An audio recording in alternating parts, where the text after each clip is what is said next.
Good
evening sir. ಮಾತಾಡಿದ್ ಕೇಳಿಸ್ತಾ ಇದೆಯಾ? ಒಂದ್ ನಿಮಿಷ.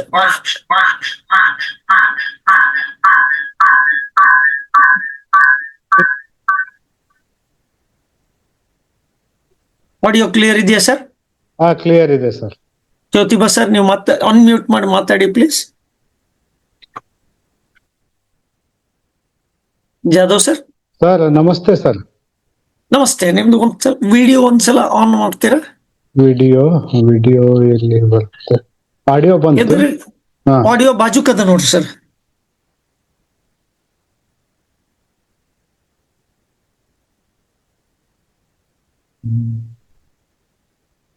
ಫಸ್ಟ್ ಒನ್ ಆಡಿಯೋ ಇರ್ತದ, ನೆಕ್ಸ್ಟ್ ಒನ್ ವಿಡಿಯೋ ಇರ್ತದ ಸರ್. ಅದ್ರ ನಂತರ ಪಾರ್ಟಿಸಿಪೆಂಟ್ಸು, ಚಾರ್ಟ್ ಅವೆಲ್ಲ ಬರ್ತಾವ. ನೀವು ಒಂದ್ ಕೆಲಸ ಮಾಡ್ರಿ, ನಿಮ್ ಮೊಬೈಲ್ ಇಂದ ಒಂದು ಫೋಟೋ ತೆಗೆದು ನನಗೆ ವಾಟ್ಸ್ಆಪ್ ಮಾಡ್ರಿ, ಹೇಳ್ತೀನಿ. ಜಸ್ಟ್ ಒಂದ್ ನಿಮಿಷ, ಮಗಳು ಹೇಳ್ತಾಳ್ರಿ. ವಿಡಿಯೋ ಬಾಜು. Yes sir. ಪರ್ಫೆಕ್ಟ್. ಒಂದ್ ನಿಮಿಷ ತಡ್ರಿ, ನಿಮಗೂ ಒಂದ್ ನಿಮಿಷ. ನಂದು ವಿಡಿಯೋ ಕ್ಲಿಯರ್ ಅದ? ಆಡಿಯೋ ಕ್ಲಿಯರ್ ಅದಲ್ಲ ಸರ್? First class sir. ನಂದು ನಿಮ್ದು ಕ್ಲಿಯರ್ ಅದ? ಕ್ಲಿಯರ್. Okay sir. ಒಂದು ಕೆಲಸ ಮಾಡೋದು ನೋಡ್ರಿ,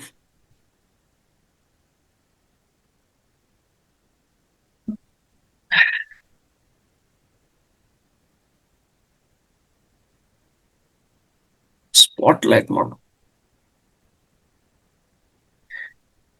ಟೆಕ್ನಾಲಜಿ ವಿಷಯದಾಗ ನಾವು ಕಲೀಲಿಕ್ಕತ್ತೇವ್ ಸರ್. Okay sir.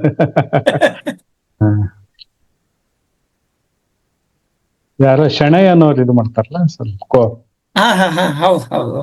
ಯಾಕಂದ್ರೆ ನಮ್ದ್ರಾಗ ಬರೀ 100 ಅಷ್ಟೇ ಲಿಮಿಟ್ ಅದ ಸರ್. ಹಾ ಸರ್, ಎಸ್ ಸರ್. ಅವ್ರದ್ರಾಗ 500 ತನದ. ಓಕೆ. ಅದಕ್ಕೆ ಅವ್ರ ಕಡೆ ಬಾಡಿಗೆ ತಗೋತೀವಿ. ಹೌದಾ? ಹಾ. ಒಂದ್ ನಿಮಿಷ ತಡ್ರಿ. ಬ್ಲರ್ ನೀವು ಮಾಡ್ಕೊಳ್ಳಿ. ಬರ್ತೀರಿ, ಒಂದ ನಾವು ಬರ್ಲಿಕತ್ತೀರಿ. ಸೊ ಅದಕ್ಕೆ ಇಬ್ರು ಹೆಂಗ್ ಹೈಲೈಟ್ ಮಾಡೋದು ಅಲ್ಲ, ನೋಡಿ. ಬ್ಲರ್ ಮಾಡ್ಕೊಳ್ಳಿ. ನಾನು ಸರ್ ಬ್ಲರ್ ಮಾಡ್ಕೊಳ್ಳಿ ನಂದು ಬ್ಯಾಕ್ ಗ್ರೌಂಡ್. ಅಲ್ಲ, ನೀವು ಮಾಡ್ಲಿಕ್ಕೆ ಆಗ್ತದ? ಹಾ, ಮಾಡ್ತೇವೆ. ಮಾಡ್ರಿ ನೋಡ್ರಿ. ಮಗಳು ಹೆಲ್ಪ್ ಮಾಡ್ತಾರೆ. ಠೀಕ್ ಪರ್ಫೆಕ್ಟ್. ಅವ್ರ ಕಡೆಯಿಂದ ಕಲಿಯೋದ್ರಿ ನಾವು. ಹಾ, ಅದೇ ಸರ್. ನೀವು ಫೈನ್ ಸರ್. ಬರ್ಲಿಕತ್ತೀರಿ, ನಾ ಬರುವಲ್ಲೆ.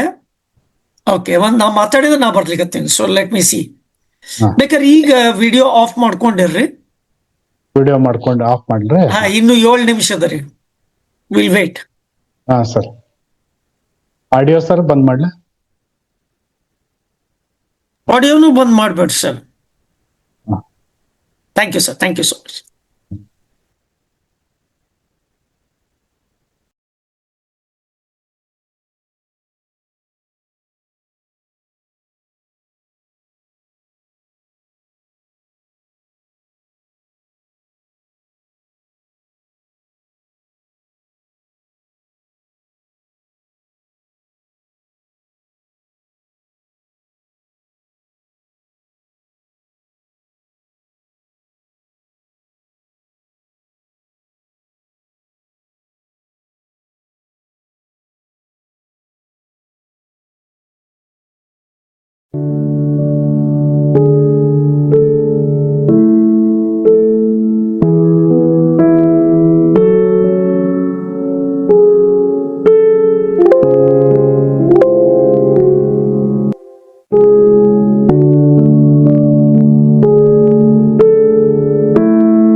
ಎಲ್ಲರಿಗೂ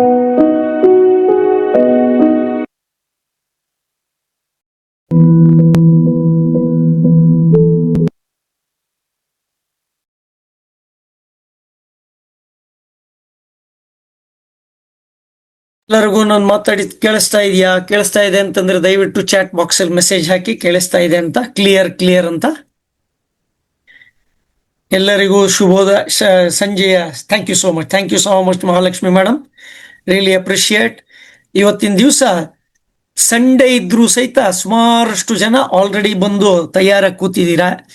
ವಿಶೇಷ ಅಂತಂದ್ರೆ ನಾವು ಈ ಪುಟ್ಟ ಹೆಜ್ಜೆ ದಿಟ್ಟ ನಡಿಗೆ ಕಳೆದ ನಮ್ಮ ಇದ್ರ ಟೈಮಲ್ಲಿ ಥ್ಯಾಂಕ್ ಯು ಸೋ ಮಚ್ ತಮ್ಮ ಪರಿಚಯವನ್ನು ಕೊಡ್ತಾ ಇದ್ದಾರೆ. ಧನ್ಯವಾದಗಳು ಎಲ್ಲರಿಗೂ ಸಹಿತ. ಓಕೆ, ವೆಲ್ಕಮ್ ಸರ್ ಅಂತ ಹೇಳ್ತಾ ಇದ್ದಾರೆ ಜಾಧವ್ ಸರ್. ನೀವೆಲ್ಲ ಚಾಟ್ ಬಾಕ್ಸ್ ಅಲ್ಲಿ ಹಾಕ್ಬೋದು, ದಯವಿಟ್ಟು ವೆಲ್ಕಮ್ ಜಾಧವ್ ಸರ್ ಅಂತ ಹೇಳ್ಬಿಟ್ಟು. Thank you so much. ಇವತ್ತಿನ ದಿವಸ ಅದೇ ಇದು ಕಾರ್ಯಕ್ರಮ ಹೆಂಗ್ ಶುರು ಆಯ್ತು ಅಂದ್ರೆ, ಪುಟ್ಟ ಹೆಜ್ಜೆ ದಿಟ್ಟ ನಡಿಗೆ ನಮ್ಮ ಕೋವಿಡ್ ಟೈಮಲ್ಲಿ ವಾರಕ್ಕೆ 1 ಗಂಟೆ ಕೊಡೋದು ಕಲಿಕೆಗೋಸ್ಕರ ಅಂತೇಳಿ ಶುರುವಾಗಿತ್ತು. ಹಾಗೆ 2 ವರ್ಷ ಕಾಲಕ್ಕೆ ನಡೀತು. ಈಗ ಆಗಸ್ಟ್ ತಿಂಗಳಿಂದ ಇದು 2ನೇ ಆವೃತ್ತಿ ನಡೀತಾ ಇದೆ.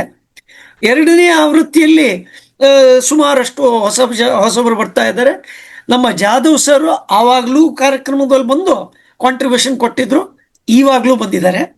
ಹಾಗೆ ಜಾಧವ್ ಸರ್ ಬಗ್ಗೆ ಇವತ್ತಿನ ದಿವಸ ಇಂಟ್ರೊಡಕ್ಷನ್ ಕೊಡಬೇಕು ಅಂತಂದ್ರೆ, Jadhav sir JC Jadhav sir ಅಂತ ಹೇಳಿ, ಇವರು LICಯಲ್ಲಿ ಭಾರತೀಯ ಜೀವ ವಿಮಾ ನಿಗಮದಲ್ಲಿ LICಯಲ್ಲಿ ಅಭಿವೃದ್ಧಿ ಅಧಿಕಾರಿಯಾಗಿ ಕೆಲಸ ಶುರು ಮಾಡಿದ್ರು, ಎಲ್ಲಿ ಗಂಗಾವತಿಯಿಂದ. ಅದರ ನಂತರ ಹಂಗೆ ABMS ಆಗಿ ಪ್ರಮೋಟ್ ಆಗಿ ಬಾಗಲಕೋಟೆ ಶಾಖೆಯಲ್ಲಿ ನಡೆದ್ರು. ಈಗ ಸದ್ಯದಲ್ಲಿ ಬದಾಮಿಯಲ್ಲಿ LIC ಆಫೀಸಲ್ಲಿ ABMS ಆಗಿ ಕೆಲಸ ಮಾಡ್ತಾ ಇದ್ದಾರೆ. ಅವರು ವಿಶೇಷ ಅಂತಂದ್ರೆ ಹವ್ಯಾಸಕ್ಕೆ ಅಂಥೇಳಿ ಲೇಖನ, ಕವನ ಇದನ್ನು ಬರೀಲಿಕ್ಕೆ ಶುರು ಮಾಡಿದಾಗ ಅದರ ನಂತರ ನಿಧಾನಕ್ಕೆ ಬದಲಾಗ್ತಾ ಅದು 6 ವರ್ಷಗಳಿಂದ ಆರ್ಥಿಕ ವಿಷಯಗಳಿಗೆ ಸಂಬಂಧಿಸಿದ ಲೇಖನ, ಅಂದ್ರೆ ಕಥೆ ಕವನ ಯಾರು ಬರೀಬಹುದು, ಅನ್ಸಿದ್ದನ್ನು ಬರೆಯುವಂಥದ್ದು. ಆದರೆ ಈ ಲೇಖನ ಏನಿದೆಯಲ್ಲ, ಆರ್ಥಿಕ ವಿಷಯಗಳಿಗೆ ಸುಮಾರಷ್ಟು ರಿಸರ್ಚ್ ಮಾಡಬೇಕಾಗತ್ತೆ, ಅರ್ಥ ಮಾಡ್ಕೋಬೇಕಾಗತ್ತೆ, ಸಾಮಾನ್ಯ ಜನರಿಗೆ ಮನದಟ್ಟ ಆಗೋ ಥರ ತಿಳಿಸ್ಕೊಡ್ಬೇಕಾಗತ್ತೆ. ಹಾಗಾಗಿ ಈ ಬರೆಯುವ ವೈಖರಿಯೇ ಬೇರೆ. ಇದನ್ನು ಲೇಖನಗಳನ್ನು ಬರೆಯುವ ಹವ್ಯಾಸ ಶುರು ಮಾಡಿಕೊಂಡು ಸುಮಾರು 160 ಲೇಖನ ಬರೆದರು. 160 ಲೇಖನಗಳಲ್ಲಿ ಸುಮಾರಷ್ಟು ಲೇಖನ ಪ್ರಜಾವಾಣಿ ಪತ್ರಿಕೆ ಇರ್ಬೋದು, ವಿಜಯವಾಣಿ, ಉದಯವಾಣಿ, ಸಂಯುಕ್ತ ಕರ್ನಾಟಕ ಇಂಥ ದಿನಪತ್ರಿಕೆಗಳಲ್ಲಿ ಪ್ರಕಟವಾಗಿ ಅಪಾರವಾಗಿ ಜನಮನ್ನಣೆಯನ್ನು ಪಡೀತು. ಹೀಗಾಗಿ ಅವರು ಲಕ್ಷಾಂತರ ಓದಿಗರಿಗೆ ವಿಷಯವನ್ನ ತಿಳಿಸ್ಕೊಟ್ಟಿದ್ದಾರೆ. ಹಾಗೇನೇನೆ ಈಗ ಲಕ್ಷಾಂತರ ಓದುಗರಿಗೂ ಸಹಾಯಕಾರಿಯಾಗಿದೆ. ಈ 160 ಲೇಖನಗಳಲ್ಲಿ ಆರ್ಥಿಕ ವಿಷಯಕ್ಕೆ ಸಂಬಂಧಿಸಿದ್ದು 130 ಲೇಖನ, ಹಾಗೂ 30 ಲೇಖನ ಐತಿಹಾಸಿಕ ಪುರಾಣ ಸ್ಥಳಗಳ ಪರಿಚಯ ಹಾಗೂ ಸಾಮಾಜಿಕ ಸಾಂಸ್ಕೃತಿಕ ಸಾಹಿತ್ಯಿಕ ವಿಷಯಗಳ ಬಗ್ಗೆ ತಿಳಿಸ್ಕೊಟ್ಟಿದ್ದಾರೆ. ಹಾಗೂ ಸುಧಾ, ಕರ್ಮವೀರ ಇಂಥ ವಾರಪತ್ರಿಕೆಗಳಲ್ಲೂ ಸಹಿತ ಲೇಖನ ಪ್ರಕಟವಾಗಿದೆ. ಹಾಗಾಗಿ ಅವರು ಮೊಟ್ಟ ಮೊದಲನೇ ಪುಸ್ತಕ ರಿಲೀಸ್ ಆಗಿದ್ದು 2016ರಲ್ಲಿ. 38 ಲೇಖನಗಳ ಸಂಗ್ರಹ ಉಳಿತಾಯ ಅಡಿಪಾಯ ಅನ್ನೋದನ್ನ ಬೆಂಗಳೂರಿನ ಪ್ರಗತಿ ಪ್ರಕಾಶನದವರು ಪ್ರಕಟಿಸಿದ್ದಾರೆ. ಈ ಪುಸ್ತಕವು ರಾಜ್ಯ ಸರ್ಕಾರದ ಅಥವಾ ಹೈದರಾಬಾದ್ ಕರ್ನಾಟಕ ಪ್ರದೇಶದ ಗ್ರಂಥಾಲಯಗಳಿಗೆ ಆಯ್ಕೆಯಾಗಿರುವುದು ವಿಶೇಷ. ಅಂದ್ರೆ ಈ ಬರೆದಿದ್ದು ಜನರಿಗೆ ಉಪಯೋಗ ಆಗಬೇಕು ಅನ್ನೋದನ್ನ ಆ ಗ್ರಂಥಾಲಯದವರು ಗಮನಿಸಿ ಅದನ್ನು ಪರ್ಚೇಸ್ ಮಾಡಿದ್ದಾರೆ. ಹಾಗೆ ವಿಜಯವಾಣಿಯಲ್ಲಿ 78 ಲೇಖನಗಳನ್ನ ಮನಿ ಮಾತು ಅಂಕಣದಲ್ಲಿ ಬರೆದಿದ್ದಾರೆ. ಹಾಗೇನೆ ಆಕಾಶವಾಣಿ ಹೊಸಪೇಟೆಯಲ್ಲಿ 5 ಕಾರ್ಯಕ್ರಮಗಳು ಧ್ವನಿ ಮುದ್ರಿತವಾಗಿದೆ, ರಾಜ್ಯದಾದ್ಯಂತ ಪ್ರಸಾರವಾಗಿರುವಂಥದ್ದು. ಆಮೇಲೆ ಈ 5 ಕಾರ್ಯಕ್ರಮಗಳಲ್ಲಿ ಒಂದು ಸಂದರ್ಶನ, ಕೇಂದ್ರ ಬಜೆಟ್ ಮೇಲಿನ ಚರ್ಚೆ ಅಥವಾ ವಿಶ್ಲೇಷಣೆ, ಇನ್ನುಳಿದ 3 ಕಾರ್ಯಕ್ರಮಗಳು ಕೇಂದ್ರ ಸರ್ಕಾರದ ಜನ ಉಪಯೋಗಿ ಆರ್ಥಿಕ ವಿಷಯಗಳ ಬಗ್ಗೆ ವಿವರ ಕಳಿಸಿದ್ದಾರೆ. ಹಾಗೇನೇನೆ ಇವರು LIC ಇರೋದ್ರಿಂದ ಸುಮಾರಷ್ಟು ಇನ್ಶೂರೆನ್ಸ್ ಇಂಡಸ್ಟ್ರಿಯಲ್ಲಿರುವಂಥ ಬಾಂಧವರಿಗೆ ಸಹಾಯಕರಾಗಿದ್ದಾರೆ. ನಾವೆಲ್ಲರೂ ಹೃತ್ಪೂರ್ವಕವಾಗಿ ಬರಮಾಡಿಕೊಳ್ಳೋಣ ಜಾಧವ್ ಸರಿಗೆ. ಎಲ್ಲರೂ ಚಪ್ಪಾಳೆ ತಟ್ಟಿ ಅಥವಾ ವೆಲ್ಕಮ್ ಸರ್ ಅಂತೇಳಿ ಚಾಟ್ ಬಾಕ್ಸ್ ಅಲ್ಲಿ ಹಾಕಿ ದಯವಿಟ್ಟು. Thank you so much. Jyotiba Jadhav sir, ನಮ್ಮ ಥ್ಯಾಂಕ್ ಯು ಸರ್. ಕಾರ್ಯಕ್ರಮದಲ್ಲಿ ಥ್ಯಾಂಕ್ ಯು ಸರ್. ಈಗ ಇದು ಆಗಸ್ಟ್ ಇಂದ ನಡೀತಾ ಇದೆ. ಹೌದು. ಬಹಳಷ್ಟು ಜನ LIC ಏಜೆಂಟ್ಸ್ ಕರ್ನಾಟಕದಾದ್ಯಂತ, ಆಯ್ತಾ, ನಿಮ್ಮ ಡಿವಿಷನ್ ಇರ್ಬೋದು, ಧಾರವಾಡ ಡಿವಿಷನ್ನು ಅಥವಾ ಎಲ್ಲ ಡಿವಿಷನ್ಗಳಿಂದನೂ ಜನ ಸೇರ್ತಾ ಇದ್ದಾರೆ. ಹಾಗೇನೆ ವಾರ ಪ್ರತಿ ವಾರ ಸಂಖ್ಯೆ ಜಾಸ್ತಿ ಆಗ್ತಾ ಇದೆ. ಅಂದ್ರೆ ಜನಕ್ಕೆ, ನಮ್ಮ ಏಜೆಂಟ್ ಬಳಗಕ್ಕೆ ತಿಳ್ಕೊಳ್ಬೇಕು ಅನ್ನುವ ಜಿಜ್ಞಾಸೆ ಇರೋದ್ರಿಂದ ಕೆಲವರು ನಾವು ಬರೋದಕ್ಕಿಂತ ಮುಂಚೆನೆ ಬಂದು ಕಾಯ್ತಾ ಇರ್ತಾರೆ. ಹಾಗಾಗಿ ನಾವು ಇನ್ನೇನು ಸಮಯವನ್ನು ವೇಸ್ಟ್ ಮಾಡಲಾರದೆ ನಿಮ್ಮನ್ನು ಆಗಮಿಸ್ತಾ ನಿಮಗೆ ಸ್ವಾಗತ ಕೊಡ್ತಾ ಇದ್ದೇನೆ ಜ್ಯೋತಿಬಾ ಜಾಧವ್ ಸರ್. ಧನ್ಯವಾದ. ಧನ್ಯವಾದ ಸರ್. ಇವತ್ತಿನ ದಿವಸ LIC ಏಜೆಂಟ್ ಇರ್ಬೋದು ಅಥವಾ ಡೆವಲಪ್ಮೆಂಟ್ ಆಫೀಸರ್ಸ್ ಇರ್ಬೋದು, ಇವತ್ತಿನ ದಿವಸ ಒಂಥರಹ ಕಾಂಪಿಟೇಷನ್ ಜಾಸ್ತಿ ಆಗಿರೋದ್ರಿಂದ ನಿಮ್ಮ ಇವತ್ತಿನ ಕಾರ್ಯಕ್ರಮದಿಂದ ಅವರಿಗೆ ಬಹಳಷ್ಟು ಉಪಯೋಗ ಆಗುತ್ತೆ ಅಂತ ನನಗೆ ಅನಿಸ್ತಾ ಇದೆ. ಮೊಟ್ಟ ಮೊದಲಿಗೆ ನಿಮ್ಮ ಬಗ್ಗೆ ಒಂದು ಸ್ವಲ್ಪ ನೀವೇ ನಿಮ್ಮ ವೈಯಕ್ತಿಕವಾಗಿ ನಿಮ್ಮ ತಂದೆ ತಾಯಿ ಅಥವಾ ನೀವು ಯಾವ ಊರವರು ಅದ್ರ ಬಗ್ಗೆ ಒಂದು ಸ್ವಲ್ಪ ಪರಿಚಯ ಮಾಡ್ಕೊಳ್ಬಹುದಾ? ಸರ್, ಪ್ರಥಮವಾಗಿ ತಮಗೆ ನಮಸ್ಕಾರ. ಈ ಒಂದು ಮಾಧ್ಯಮದ ಮೂಲಕ ನನ್ನನ್ನ 2ನೇ ಬಾರಿಗೆ ಮತ್ತೆ ನಿಮ್ಮ ಒಂದು ಬಳಗಕ್ಕೆ ನನ್ನನ್ನ ಹೃತ್ಪೂರ್ವಕವಾಗಿ ಮತ್ತು ಅಭಿನಂದನಾ ಪೂರ್ವಕವಾಗಿ ಸ್ವಾಗತಿಸಿದ್ದೀರಿ. ನಿಮ್ಮ ಬಳಗಕ್ಕೂ ನಿಮ್ಮ ಪ್ರಯತ್ನಕ್ಕೂ ನಿಮಗೂ ನನ್ನ ಕೋಟಿ ಕೋಟಿ ಪ್ರಣಾಮಗಳು sir. Thank you so much sir. Thank you so much. Sir ಹೇಳಿದಂತೆ ಕೋವಿಡ್ ನಲ್ಲಿ ಈ ಒಂದು ಏನಿದು ಡಿಜಿಟಲ್ ಮೀಟಿಂಗ್ ಅಂತೀವಲ್ಲ, ಇದು ಪ್ರಾರಂಭ ಆಯ್ತು. ಅದಕ್ಕಿಂತ ಮೊದಲು ಇದು ಕಾನ್ಸೆಪ್ಟ್ ಇರಲಿಲ್ಲ. ಕೋವಿಡ್ ಆದ ನಂತರ 2021ರಲ್ಲಿ ನನ್ನ ಪುಸ್ತಕ 2ನೇ ಪುಸ್ತಕ ಮನಿ ಮಾತು ಬಿಡುಗಡೆ ಆಯ್ತು. ಆ ಸಮಯದಲ್ಲಿಯೂ ಸಹಿತ ಜನವರಿಯಲ್ಲಿ ಅದು ಬಿಡುಗಡೆ ಆಯ್ತು. ಸರ್ ನನಗೆ ಫೆಬ್ರವರಿ ಕೊನೆಯ ವಾರದಲ್ಲಿ ಏನೋ ಗಂಗಾವತಿಗೆ ಬಂದಿದ್ರು. ಆ ಟೈಮ್ನಲ್ಲಿ ನನ್ನನ್ನು ಗುರುತಿಸಿ ನಿಮ್ಮ ಪುಸ್ತಕ ಎಲ್ಲಾನು ನಾನು ಲೇಖನ ನೋಡ್ತಾ ಇದ್ದೆ. ನಿಮ್ಮ ಒಂದು ಉಪಯೋಗ ನಮ್ಮ ತಂಡಕ್ಕೂ ಆಗ್ಲಿ ಅಂತೇಳಿ ನನ್ನನ್ನ ಕೇಳ್ಕೊಂಡು ಅವತ್ತು ಮಾತಾಡಿ ಹೋದ್ರು. ನೆಕ್ಸ್ಟ್ ಮಾರ್ಚ್ 1 ಅಥವಾ 2ನೇ ತಾರೀಕು ಇರ್ಬೋದು 2021, ಅದೇ ಪುಸ್ತಕ ಬಿಡುಗಡೆ ಆಗಿ ಒಂದು 2-3 ತಿಂಗಳಾಗಿತ್ತು. ಸರ್, ನಂದು ಅದು ಪ್ರಥಮ ಒಂದು ಡಿಜಿಟಲ್ ಮೀಟಿಂಗ್ ಅನ್ಬೋದು. ಅವಾಗ ನಾನು ಸರ್ ನನಗೆ ಒಂದು ಅವಕಾಶ ಕೊಟ್ಟು ಈ ಒಂದು ಪುಸ್ತಕ ಇನ್ನಷ್ಟು, ಅಂದ್ರೆ ಕೆಲವೊಬ್ಬರಿಗೆ ಗೊತ್ತಿರುತ್ತೆ, ಕೆಲವೊಬ್ಬರಿಗೆ ಗೊತ್ತಿರೋದಿಲ್ಲ, ಆದ್ರೆ ಇದು ಡಿಜಿಟಲ್ ಮೂಲಕ ಇನ್ನಷ್ಟು ಆಗುವಂತೆ ಮಾಡಿದಂತ ನಮ್ಮ ಸತೀಶ್ ಪ್ರಭು ಸರ್ ಅವರಿಗೆ ಧನ್ಯವಾದಗಳನ್ನ ಹೇಳ್ತಾ, ಈಗೊಂದು ಸರ್ ನನಗೆ ಅಭಿಪ್ರಾಯ ಕೇಳಿದ್ರು. ನಾನು ಮೂಲತಃ BSc ಪದವೀಧರ. ಹಾಗೆ ನಾನು ಎಕ್ಸಾಮ್ ಬರೀತಾ, ನನ್ನ ಪದವಿ ಆದ ನಂತರ ಎಕ್ಸಾಮ್ ಬರೀತಾ ಈ ಒಂದು LICಯಲ್ಲಿ ಅಭಿವೃದ್ಧಿ ಅಧಿಕಾರಿಯಾಗಿ ನಾನು ನಿಯುಕ್ತನಾದೆ. ಅದು ಗಂಗಾವತಿ, ರಾಯಚೂರು ವಿಭಾಗದ ಗಂಗಾವತಿ ಶಾಖೆಯಲ್ಲಿ ಪ್ರಥಮ. ಅದು ನನಗೆ, ನಾನು ಬಿಜಾಪುರ ಜಿಲ್ಲೆಯವನು. ಅದು ನನಗೆ ಅದು ಅವಾಗ ರಾಯಚೂರು ಜಿಲ್ಲೆ, ಗಂಗಾವತಿ ಹೊಸ ಸ್ಥಳ. ಆದ್ರೆ ಅದೇ ತಾನೇ ನಾವು ಪದವಿ ಮುಗಿಸಿ ಬಂದಿದ್ದೆ. ನೋಡೋಣ ಅನ್ನುವಂತ ಒಂದು ಉತ್ಸಾಹ ಮತ್ತು ಆತ್ಮವಿಶ್ವಾಸದಿಂದ ನಾನು ಕೆಲಸ ಪ್ರಾರಂಭ ಮಾಡಿದೆ. ಒಂದು ಪ್ರಥಮ ಒಂದು ಹೆಜ್ಜೆಯಲ್ಲಿ ನಾನು ಅತಿ ಯಶಸ್ಸನ್ನ ಕಂಡೆ ಅಂತ ಹೇಳ್ಬೋದು. ನಿರಂತರ 30 ವರ್ಷಗಳ ಕಾಲ ನಾನು ಗಂಗಾವತಿಯಲ್ಲಿ ಅಭಿವೃದ್ಧಿ ಅಧಿಕಾರಿಯಾಗಿದ್ದೆ. ನನಗೇನೋ ಒಂದು 5-6 ವರ್ಷ ABMS ಆಗೋಣ, ಒಂದ್ ಸ್ವಲ್ಪ ಮ್ಯಾನೇಜ್ಮೆಂಟ್ ಸೈಡ್ ಬರೋಣ ಅನ್ನುವಂಥದ್ದು ನಾನು ಮೊದಲಿಂದ. ನನಗೆ ಯಾವಾಗ್ಲೂ 5-10 ವರ್ಷದ ಒಂದು ಪ್ರೋಗ್ರಾಮ್, ಅಂದ್ರೆ ನಾನು ಏನೇ ಪ್ಲಾನ್ ಮಾಡಿದ್ರು ಒಂದು 10-15 ವರ್ಷದ ಮೊದಲೇ ಮಾಡ್ತೀನಿ. ಆ ರೀತಿ ಮಾಡಿದಾಗ ನನಗೆ ಇದು ಹೋಗೋಣ ಅನ್ನುವಂಥದ್ದು ಅನಿಸ್ತು. ಅವಾಗ ನಾನು ಬಾಗಲಕೋಟೆಗೆ, ನನಗೂ ಸ್ವಲ್ಪ ಇಲ್ಲಿ ಅನುಕೂಲ ಇರೋ ಕಾರಣ ಬಾಗಲಕೋಟೆಯಲ್ಲಿ ABMS ಆಗಿ ಬಂದೆ. ಇನ್ ಮೀನ್ ಟೈಮ್ ನಾನು ಏನ್ ಮಾಡಿದೆ, ಸ್ವಲ್ಪ 2000ದಿಂದ ನಾನು ಪತ್ರಿಕೆ ಓದೋದು ಜಾಸ್ತಿ. ಆ ಪುಸ್ತಕ ನನಗೆ ಬರೀಲಿಕ್ಕೆ ಪ್ರೇರಣೆ ಏನಂತಂದ್ರೆ, ಆ ಪತ್ರಿಕೆ ಓದುವಾಗ ಯೂಶಲಿ ನಾನು ವಾಣಿಜ್ಯ ವಿಭಾಗದ ಲೇಖನಗಳನ್ನು ಬಹಳ ಓದ್ತಿದ್ದೆ, ಜನರಲ್ ಆಗಿ ಓದ್ತಾ ಇದ್ದೆ. ಅದರಲ್ಲಿ ಸ್ವಲ್ಪ ಬೇರೆ ಬೇರೆ ಹಣಕಾಸು ವಿಷಯ ಅಂದ್ಕೊಳ್ಳೆ ವಿಮೆನ ಬಿಟ್ಟೇ ಮಾತಾಡ್ತಿದ್ರು ಯಾರಾಗ್ಲಿ. ಜೀವ ವಿಮೆ ಅದರಲ್ಲೂ ಅದು ಬಹಳ ಅಲಕ್ಷ್ಯ ಮಾಡಿ ಮಾತಾಡ್ತಿದ್ರು. ಮತ್ತೆ ಏನಾದ್ರೂ ಎಲ್ಲೇ ಅಲ್ಲಿ ಇಲ್ಲಿ ಒಂದು ಲೇಖನ ಪ್ರಕಟ ಆಯ್ತು ಅಂದ್ರೆ ಅದನ್ನು ತಪ್ಪಾಗಿರ್ತಿತ್ತು. ಸರಿಯಾದ ಮಾಹಿತಿ ಇರಲಿಲ್ಲ. ಹಂಗಾಗಿ ನನಗೇನೋ ಒಂದು ತಲೆಯಲ್ಲಿ ಬಂತು, ನಾನೇನೋ ಬರಿಬಹುದೋ ಏನೋ ಅಂತ ಹೇಳಿ ಒಂದು ಹಂಗೆ ಬರೆದು ಪ್ರಜಾವಾಣಿ ಕಳಿಸಿದೆ. ಅದು ಸುಮಾರು ಪ್ರಜಾವಾಣಿ ಅಂದ್ರೆ ರಾಜ್ಯಾದ್ಯಂತ ಮತ್ತು ರಾಜ್ಯದ ಹೊರಗಡೆನೂ ಆ ಪತ್ರಿಕೆ ಹೋಗೋ ಕಾರಣ ಆ ಒಂದು ಪುರವಣಿಯಲ್ಲಿ ಇರುತ್ತೆ, ಅದು ಎಲ್ಲ ಕಡೆ ಇರುತ್ತೆ. ಹಂಗಾಗಿ ಅವರು ಎಕ್ಸೆಪ್ಟ್ ಮಾಡಿಬಿಟ್ರು ಅದನ್ನ, ನನ್ನ ಬರವಣಿಗೆಯನ್ನು. ನನಗೆ ಬಹಳ ಖುಷಿ ಆಯ್ತು. ಆ ಬರವಣಿಗೆಕ್ಕಿಂತ ಮೊದಲು ಆ ಲೇಖನ ಬರೆದಿದ್ದು ನಮ್ಮ ಒಂದು ಕೋಲ್ಕರ್ ಸರ್ ಅಂತಿದ್ದಾರೆ ಗಂಗಾವತಿಯಲ್ಲಿ. ಅವರಿಗೆ ಅವರು ಬಹಳಷ್ಟು ಮಾರ್ಗದರ್ಶಕರು ಮತ್ತು ಬಹಳಷ್ಟು ಜನರಿಗೆ ಅವರು ಅದನ್ನ ಬರೀಲಿಕ್ಕೆ ಮಾಡ್ಲಿಕ್ಕೆ ಪ್ರೋತ್ಸಾಹ ನೀಡಿದವರು. ಅವರು ಸಹಿತ ಅವರು ಸ್ವಲ್ಪ ಅದರಲ್ಲಿ ಕೆಲವೊಂದು ತಿದ್ದುಪಡಿ ಮಾಡಿ ಹಿಂಗ್ ಮಾಡ್ರಿ ಜನರಿಗೆ ಮುಟ್ಟುತ್ತ ಅನ್ನುವಂತ ಒಂದು ಸಲಹೆ ಸೂಚನೆ ಕೊಟ್ಟರು. ಅದನ್ನೆಲ್ಲ ಮಾಡಿ ಕಳಿಸಿದಾಗ ಆ ಪತ್ರಿಕೆಯವರು ನನಗೆ ನನ್ನ ಒಂದು ಲೇಖನ ಸ್ವೀಕೃತಿ ಆಗಿದ್ದೆ ನನಗೆ ಬಹಳ ಖುಷಿ ಆಯ್ತು. ಒಂದು ಮೇಲ್ ಬಂತು. ನಾ ಬಹಳಷ್ಟು ಜನರಿಗೆ ಹೇಳಿದೆ ಖುಷಿಯಾಗಿ. ಯಾಕಂದ್ರೆ 2012ರಲ್ಲಿ ಈ ಡಿಜಿಟಲ್ ಯುಗ ಇರ್ಲಿಲ್ಲ. ಮೊಬೈಲ್ ನಿಮಗೆ ಏನಿದು ಏನಂತೀವಿ ನಾವು, ಡಾಟಾ ಇಷ್ಟು ಫ್ರೀ ಇದ್ದಿಲ್ಲ. ಏನೇ ಇದ್ರು ಪತ್ರಿಕೆನ ಓದ್ಬೇಕು, ಎಷ್ಟೊತ್ತಿದ್ರು ಫಿಸಿಕಲಿ ನಾವು ಓದ್ಬೇಕು, ಅಥವಾ ನಾವು ಒಬ್ರಿಗೊಬ್ರು ನೋಡಿ ಭೇಟಿ ಆದಾಗ ತಿಳ್ಕೊಬೇಕು. ಡಿಜಿಟಲ್ ಅವಾಗ ಇರ್ಲೇ ಇಲ್ಲ.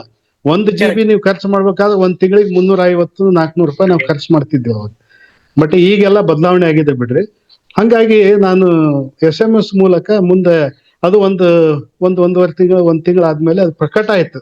ಅದು ರಾಜ್ಯದಾದ್ಯಂತ ಮತ್ತು ಆ ಪತ್ರಿಕೆ ಎಲ್ಲೆಲ್ಲಿ ಹೋಗುತ್ತೋ ಅಲ್ಲೆಲ್ಲ ಅದು ಪ್ರಕಟ ಆಯ್ತು. ಅವಾಗ ನನಗೆ ಖುಷಿ ಆಯ್ತು. ಮತ್ತು ಆ ಪತ್ರಿಕೆಯವರು ಮತ್ತು ಬೇರೆ ನನ್ನ ಸ್ನೇಹಿತರು ಹೇಳಿದರು, ಜೀವ ವಿಮೆ ಬಗ್ಗೆ ನೀವು ಇಷ್ಟೊಂದು ಒಳ್ಳೇದು ಬರೆದಿದ್ದೀರಿ, ನೀವು ಅದೇ ಉದ್ಯಮದಲ್ಲಿ ಇರೋ ಕಾರಣ ಇಷ್ಟು ಚೆನ್ನಾಗಿ ಬರ್ಲಿಕ್ಕೆ ಸಹಾಯ ಆಗಿದೆ, ನಾವು ನಿಮ್ಗೆ ಸಪೋರ್ಟ್ ಮಾಡ್ತೀವಿ ಅಂತ ಪತ್ರಿಕೆಯವರು ಬರೀರಿ ಅಂತ ಹೇಳಿ ನನ್ನ ಪ್ರೋತ್ಸಾಹ ಮಾಡಿದರು. ಯಾಕಂದ್ರೆ ಬಹಳಷ್ಟು ಜನರ ಲೇಖನಗಳೇನು ಇದಾವಲ್ಲ ಬರೆದು ಕಳಿಸಿರ್ತಾರ, ಅದು ಬಹಳಷ್ಟು ಅದು ಎಲ್ಲಿ ಹೋಗ್ಬಾರ್ದು ಆ ಜಾಗಕ್ಕೆ ಹೋಗಿರುತ್ತೆ. ಅದನ್ನ ಇಲ್ಲಿ ಹೇಳಕ್ ಬಯಸೋದಿಲ್ಲ, ಯಾಕಂದ್ರೆ ಅವ್ರಿಗೆ ಅವಮಾನ ಮಾಡ್ದಂಗೆ ಆಗುತ್ತೆ. ಹಂಗಾಗಿ ನನ್ನ ಅದು ಒಂದು ಪ್ರಥಮ ಪ್ರೇರಣೆ ಅನ್ಬೋದು. ಅದೇ ರೀತಿ ಹಂಗೆ ವಿಜಯವಾಣಿಗೆ ಅಲ್ಲಿ ಇಲ್ಲಿ ಕಳಿಸಿದಾಗೆಲ್ಲ ನನ್ನ ಲೇಖನಗಳ ಸ್ವೀಕೃತಿ ಆಗ್ತಾ ಬಂತು. ನನ್ನ ಸ್ನೇಹಿತ ಗಂಗಾವತಿ ಪ್ರಾಣೇಶ್ ಅವರು ನನಗೆ ಪ್ರೋತ್ಸಾಹ ನೀಡಿದ್ರು. ನಿಮ್ ಲೇಖನ ನೋಡ್ತಾ ಇರ್ತೀನ್ರಿ, ಒಂದು 25 ಆದ್ಕೂಳೆ ಒಂದು ಬುಕ್ಕ ಮಾಡ್ರಿ ಅಂತಂದು. ನಾನು ಅಷ್ಟು ಬರಿಬಹುದಾ ಅಂತ ನನಗೇನು ಅನ್ಸಿದ್ದಿಲ್ಲ. ಏನೋ ಬರೆಯೋಣ ಅಂತ ಒಂದು ಬರೆದು ಕಳೆದಿದಾಗ ಅದು ಹಂಗೆ ಪ್ರೇರಣೆ ಆಗಿ ಬರ್ತಾ ಬರ್ತಾ ಬರ್ತಾ ಇವತ್ತು ಈ ಒಂದು ಹಂತಕ್ಕೆ ಬಂದಿದೆ. ನಾನೇನು ಪರಿಪೂರ್ಣ ಅಲ್ಲ, ಸ್ವಲ್ಪ ಇದ್ದಿದ್ರಲ್ಲೇ ನನಗೆ ತಿಳಿದ ವಿಚಾರಗಳನ್ನ 4 ಮಂದಿಗೆ ಹೇಳುವಂತ ಪ್ರಯತ್ನವನ್ನು ಮಾಡಿದ್ದೇನೆ. ಇದು ನನ್ನ ಒಂದು ಹವ್ಯಾಸ ಹೋಗಿ ಒಂದು ಪ್ರೊಫೆಷನ್, ಪ್ರವೃತ್ತಿ ಆಗಿದೆ ಸರ್. Wonderful sir, wonderful. ಅಂದ್ರೆ ನಾವು ಏನು ಮಾಡಬೇಕು ಅಂತ ನಮ್ಮ ಮನಸ್ಸು ಅಥವಾ ನಮ್ಮ ಹೃದಯ ಏನು ಹೇಳುತ್ತೆ ಆ ಕಡೆ ಹೋದಾಗ ಅದಕ್ಕೆ ಸಂಬಂಧಪಟ್ಟವರು ನಮ್ಮ ಮೆಂಟರ್ಸ್ ಆಗಿರ್ಬೋದು. ನೀವು ಒಂದು 2-3 ಜನರ ಹೆಸರು ತಗೊಂಡ್ರಿ, ಪ್ರಾಣೇಶ್ ಅವ್ರದ್ದು, ಇನ್ನೊಬ್ರು ಸರ್ದು. ಹಾಗೆ ನಿಮಗೆ ಒಂದು ಸ್ವಲ್ಪ ಪ್ರೇರಣೆ ಸಿಕ್ತು, ಪ್ರಚೋದನೆ ಸಿಕ್ತು.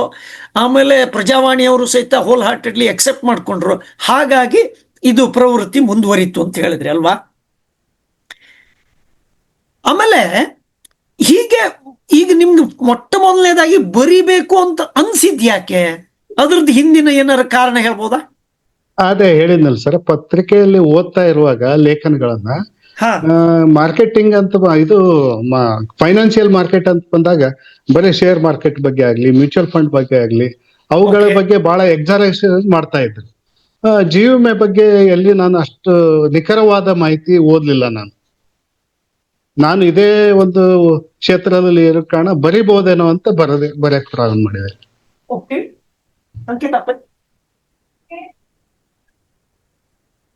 ಸಾರಿ ಸಮ್ ಟೆಕ್ನಿಕಲ್ ಗ್ಲಿಚ್, ಸಾರಿ. ಹಾ, ಸೊ ಈಗ ನೀವು ಪುಸ್ತಕಗಳು ಬರೆದ್ರಿ, ನೀವು ಇಷ್ಟು ವಿಚಾರವನ್ನ ತಯಾರಿ ಮಾಡ್ಕೊಳ್ಬೇಕಾದ್ರೆ ಎಷ್ಟು ಸಮಯ ಆಯ್ತು? ಅವಾಗ ಯಾವಾಗ ತಯಾರಿ ಮಾಡ್ತಿದ್ರಿ? ಯಾಕಂದ್ರೆ ನಿಮ್ಗೆ ಕೆಲಸನೇ ಇತ್ತು. ಈ ಕೆಲಸ ಮಾಡ್ತಾ ಇದನ್ನು ಮಾಡ್ಬೇಕು, 2 ಕೆಲಸಗಳನ್ನು ಒಟ್ಟು ಹೆಂಗ್ ಜೋಡಿಸ್ಕೊಂಡ್ರಿ, ಹೆಂಗ್ ಸಮಯ ತೆಗೆದ್ರಿ? ಇದ್ರ ಬಗ್ಗೆ ಒಂದ್ ಸ್ವಲ್ಪ. ಅಂದ್ರೆ ಸರ್, ಪ್ರಥಮವಾಗಿ ನಾವು ಪತ್ರಿಕೆಯಲ್ಲಿ ಬರಿಬೇಕಾದ್ರೆ ಬಹಳ ಸರಳ ಭಾಷೆ ಇರ್ಬೇಕು. ಒಂದು ಪತ್ರಿಕೆಯನ್ನ ಒಬ್ಬ ಅನಕ್ಷರಸ್ಥನು ಓದ್ತಾರೆ. ಹಂಗಾಗಿ ನಾವು ಒಬ್ಬ ಅತಿ ಕನಿಷ್ಠ ಅಕ್ಷರ ತಿಳಿದವರಿಗೂ ಸಹಿತ ನಾವು ಆ ವಿಷಯ ಮುಟ್ಟುವಂತ ಕೆಲಸ ಮಾಡಬೇಕು. ಹಂಗಾಗಿ ನಾನು ಏನ್ ಮಾಡಿದೆ, ನನ್ನ ಒಂದು SLC ವರೆಗೆ ನನ್ನ ಕನ್ನಡ ಏನು ಮಾಧ್ಯಮ ಓದಿದ್ನಲ್ಲ, ಕನ್ನಡ ಜ್ಞಾನ ಆಹಾ. ಅದು ಹಂಗೆ ಇತ್ತು ಸ್ವಲ್ಪ. ಅದನ್ನ ಉಪಯೋಗ ಮಾಡಿಕೊಂಡು ಅಂದ್ರೆ ಸ್ವಲ್ಪ ಸರಳ ಆಗಿ, ಆದ್ರೆ ನೀವ್ ಹೇಳ್ದಂಗೆ ಮೊದಲು ಒಂದು ಲೇಖನ ತಯಾರು ಮಾಡ್ಬೇಕಾದ್ರೆ ಒಂದು 2-3 ದಿವಸ ಬೇಕಾಗ್ತಿತ್ತು. ಯಾಕಂದ್ರೆ ಅದಕ್ಕೆ ಬೇಕಾದಂತ ವಿಷಯಗಳನ್ನ ನೀವು ಒಂದು 100 ಟೈಪ್ ಓದಿದಾಗ ನಿಮಗೆ ಒಂದು ಲೇಖನ ರೆಡಿ ಆಗುತ್ತೆ. ಓಕೆ. ಯಾಕಂದ್ರೆ ಒಂದು ಲೇಖನ ಬರಿಬೇಕಾದ್ರೆ ನೀವು ಬಹಳಷ್ಟು ಓದಿದ ಮೇಲೆ, ಯಾಕಂದ್ರೆ ನನ್ನ ವಿಚಾರದಾಗ ನಾನು ಬರಿಬೇಕಾಗುತ್ತೆ. ಬೇರೆ ಬೇರೆ ಮಾಹಿತಿಗೆ ನಾನು ಸಂಗ್ರಹಿಸುದು, ಮತ್ತೆ ನನಗೆ ಗೊತ್ತಿದ್ದ ಮಾಹಿತಿಯನ್ನ ನಾನು ಅದನ್ನೆಲ್ಲ ಮಾಡಿ ಒಂದು 2-3 ಡೇಸ್ ಹಿಡಿತಿತ್ತು ಅದು ಮೊದಲು ಬರೆಯೋದು. ಕೈಯಿಂದ ಬರಿತಿದ್ದೆ ಒಂದು 2-3 ಸಲ ಬರೆದು. ಆಮೇಲೆ DTP ಮತ್ತು ಅವಾಗೆಲ್ಲ ನನಗೆ ಕನ್ನಡ ಟೈಪಿಂಗ್ ಬರ್ತಿರ್ಲಿಲ್ಲ. ಮನುಷ್ಯಾಗ ನೋಡ್ರಿ ಏನೇನೋ ಕಲಿಸುತ್ತೆ ಮನುಷ್ಯಾಗ ಬೇಕಂದಾಗ. ನನಗ್ ಮನಸ್ಸು ಮಾಡ್ಬೇಕಷ್ಟೇ. ನಾವ್ ಯಾವ್ದೇ ಕೆಲಸ ಆಗ್ಲಿ, ನಾವು ಮನಸ್ಸು ಮಾಡಿದಾಗ ಅದು ಎಲ್ಲ ಕಲಿಸುತ್ತೆ. ಹಂಗಾಗಿ ಅವಾಗ ಏನ್ ಮಾಡ್ತಿದ್ದೆ, ಈ ಜಾಬ್ ಸೆಂಟರ್ಗೆ ಹೋಗಿ DTP ಮಾಡಿಸಿ ಅದನ್ನ ಮೇಲ್ ಮಾಡಿಸ್ತಿದ್ದೆ. ಈಗ ಎಲ್ಲ ಅವಾಗ ಸ್ವಲ್ಪ ಫಸ್ಟ್ ಒಂದು ಸುಮ್ನೆ ಹೆಂಗೆ ಬರಿತಾ ಹೋಗ್ತಿದ್ದೆ. ಒಂದಿಷ್ಟು ಆದ್ಮೇಲೆ ಅದಕ್ಕೊಂದು ಫ್ರೇಮ್ ವರ್ಕ್ ಮಾಡ್ತಿದ್ದೆ. ಇದು ಮಾಡ್ಬೇಕು, ಇದು ಹಿಂದ್ ಬರ್ಬೇಕು, ಈ ಕಡೆ ಹೋಗ್ಬೇಕು. ಅದಕ್ಕೊಂದಿಷ್ಟು ಜಸ್ಟ್ ಮತ್ತೆ ಟೋಟಲಿ ಒಂದು ಫೈನ್ ಆರ್ಟಿಕಲ್ ಮಾಡಿದ್ಮೇಲೆ ಅದನ್ನ ಜಾಬ್ ಸೆಂಟರ್ಗೆ ಹೋಗಿ ಅದನ್ನ DTP ಮಾಡಿಸಿ ಮೇಲ್ ಮಾಡಿಸ್ತಿದ್ದೆ. ಅವಾಗ ಅವ್ರ ಕಡೆಯಿಂದ ಸರ್ ಬಂದಿದೆ, ನಾವು ತಗೊಳ್ತೀವಿ ಅಂದ್ರೆ ಅವ್ರಿಗೆ ಒಂದು ಒಂದು ಲೇಖನ ಬಂದೈತೆ ಅಂದ್ರೆ ಮುಗಿತದೆ. ಇದು ಯಾವಾಗ ಒಟ್ಟು ನಮ್ಗೆ ಉಪಯೋಗ ಆಗುತ್ತೋ ಅನ್ನುವಂಥದ್ದು ಒಂದು ಅವ್ರಿಗೆ ಖಾತ್ರಿ. ಹಂಗಾಗಿ ಅದು ಇತ್ತೀಚೆಗೆ ಏನಾಗಿದೆ, ಸ್ವಲ್ಪ ಫಾಸ್ಟ್ ಆಗಿದೆ. ಆದ್ರೆ ಬರೆಯಕ್ ಟೈಮ್ ಸಿಗ್ತಾ ಇಲ್ಲ. ಅವಾಗ ಟೈಮ್ ಸಿಗ್ತಾ ಇತ್ತು, ಬಿಕಾಸ್ ಆಫ್ ನಿಮ್ಗೆ ಗೊತ್ತು ಈಗ ಅಡ್ಮಿನ್ ಮತ್ತು ಸ್ವಲ್ಪ ಮಾರ್ಕೆಟಿಂಗ್ ಎರಡೂ ಇರೋ ಕಾರಣ ಮೊದ್ಲಿದ್ದಷ್ಟು ಈಗ ನಾನು ಫ್ರೀ ಇಲ್ಲ. ಬಟ್ ಅವಾಗ ಬರಿತಾ ಇದೆ. ಆ ಹವ್ಯಾಸ ಬಿಟ್ಟಿಲ್ಲ. ಕಳೆದ ತಿಂಗಳು ಅಷ್ಟೇ ಒಂದು ವಿಶ್ವವಾಣಿಯಲ್ಲಿ ಪ್ರಕಟ ಆಯ್ತು. ಸೊ ಈಗ ನೀವು ಹಣಕಾಸಿನ ಬಗ್ಗೆ ಸುಮಾರಷ್ಟು ಬರೆದಿದ್ದೀರಾ. ಜನಸಾಮಾನ್ಯರು ಈ ಹಣಕಾಸಿನ ವಿಚಾರದಲ್ಲಿ ಯಾವ್ಯಾವ ಸಾಮಾನ್ಯ ತಪ್ಪುಗಳನ್ನು ಮಾಡ್ತಾರೆ ಅದು ಒಂದು. ಹಾಗೇನೆ ನಮ್ಮ LIC ಏಜೆಂಟ್ರು ಅವರು ಬರೀ ಇನ್ಶೂರೆನ್ಸ್ ಬಗ್ಗೆ ಮಾತ್ರ ತಿಳ್ಕೊಂಡ್ರೆ ಸಾಕ, ಅಥವಾ ಬೇರೆ ಯಾವ ವಿಚಾರ ತಿಳ್ಕೊಂಡ್ರೆ ಇನ್ಶೂರೆನ್ಸ್ ಬಿಸ್ನೆಸ್ ಮಾಡಲಿಕ್ಕೆ ಹೆಚ್ಚು ಅನುಕೂಲ ಆಗತ್ತೆ? ಅದ್ರ ಬಗ್ಗೆ ಒಂದು ಸ್ವಲ್ಪ ವಿವರ ಕೊಡ್ಬೋದಾ? ಸರ್, ನೀವು ಸ್ಟಾರ್ಟಿಂಗ್ ಹೇಳಿದ್ರಿ ಇವತ್ತು ಸ್ಪರ್ಧಾತ್ಮಕ ಯುಗ ಅಂತ ಹೇಳಿದ್ರಿ. ಸ್ಪರ್ಧಾತ್ಮಕ ಯುಗದಲ್ಲಿ ನಾವು ಹೆಂಗಿರ್ಬೇಕು ಆ ರೀತಿ ಇದ್ದಾಗ ಅಷ್ಟೇ ನಮ್ಮ ಅಸ್ತಿತ್ವ ಇರುತ್ತೆ, ಅಂದ್ರೆ ನಮ್ದು ಎಕ್ಸಿಸ್ಟೆನ್ಸ್ ಇರುತ್ತೆ. Otherwise will be throne back, ಅಂದ್ರೆ ನಾವು ವ್ಯವಸ್ಥೆಯಿಂದ ಹೊರಗೆ ಹೋಗ್ಬಿಡ್ತೀವಿ. ಹಾಗಾಗಿ ನಮ್ಮ ಪ್ರತಿನಿಧಿಗಳಿಗೆ ಇವತ್ತಿನ ದಿನಮಾನಗಳಲ್ಲಿ ಪ್ರತಿನಿಧಿಗಳಾಗಿರ್ಬೋದು, ಹೂಡಿಕೆದಾರರಾಗಿರ್ಬೋದು, ಅಥವಾ ಉಳಿತಾಯ ಮಾಡೋರಾಗಿರ್ಬೋದು, ಅಥವಾ ಜನಸಾಮಾನ್ಯರು, ಇದು ಪ್ರತಿನಿಧಿಗಳಿಗೆ ವೃತ್ತಿಯ ಧರ್ಮದಿಂದ ನಾವು ಕಲ್ಕೋಬೇಕಾಗಿತ್ತು, ವೃತ್ತಿಯಲ್ಲಿ ಉಳಿಬೇಕಾದ್ರೆ. ಇನ್ನು ಉಳಿದವ್ರಿಗೆ ಏನಿದೆ ಅಲ್ಲ, ಜನಸಾಮಾನ್ಯರಿಗೆ, ಅವರು ಯಾವ್ದು ಟ್ರೆಂಡ್ ಇದೆ, ಯಾವ್ದು ಮಾಡಿದ್ರೆ ಒಳ್ಳೇದು, ಏನ್ ಮಾಡ್ಬೇಕು ಅನ್ನುವಂಥದ್ದು ವಿಚಾರ ತಿಳ್ಕೊಂಡಾಗ ಅವ್ರಿಗೂ ಒಳ್ಳೇದಾಗುತ್ತೆ. ಒಂದು ಪ್ರತಿನಿಧಿಗಳು ಯಾಕೆ ವೃತ್ತಿಯಿಂದ ತಿಳ್ಕೊಬೇಕಂದ್ರೆ, ನೀವು ಹೇಳಿದಂತೆ ಸ್ಪರ್ಧೆ, ಈ ಪ್ರತಿಯೊಂದು ಸ್ಪರ್ಧೆ ಇದೆ ಇವತ್ತು. ಹಾಗಾಗಿ ಅವರ ಒಂದು ವೃತ್ತಿಯಲ್ಲಿ ಸ್ವಲ್ಪ ನೈಪುಣ್ಯತೆಯನ್ನ ಮತ್ತೆ ಬೇರೆದನ್ನ ಕಂಪೇರ್ ಮಾಡಿದಾಗ ನಮ್ದೇನಿದೆ ಅನ್ನುವಂಥದ್ದು, ನಾವು ಬೇರೆದನ್ನ ಹೊಗಳಂತ ಹೇಳ್ತಾ ಇಲ್ಲ ನಾನು. ನಮ್ಮ ಮಕ್ಕಳನ್ನ ನಾವೇ ಹೊಗಳಬೇಕು, ನಮ್ಮ ಮಕ್ಕಳನ್ನ ನಾವು ಹೊಗಳಬೇಕು, ಮತ್ತೆ ನಾವು ಅವ್ರನ್ನ ಬೆಳೆಸ್ಬೇಕು. ಹಾಗೆ ನಮ್ಮ ಒಂದು ಪ್ಲಾನ್ಗೆ ಹೇಳಿದಲ್ಲ, ಅದನ್ನ ಹೊಗಳಬೇಕು, ನಾವು ಬೆಳೆಸ್ಬೇಕು. ಹೊರಗಿಂದ ಏನಿದೆಲ್ಲ ಸ್ವಲ್ಪ ತಿಳ್ಕೊಬೇಕು.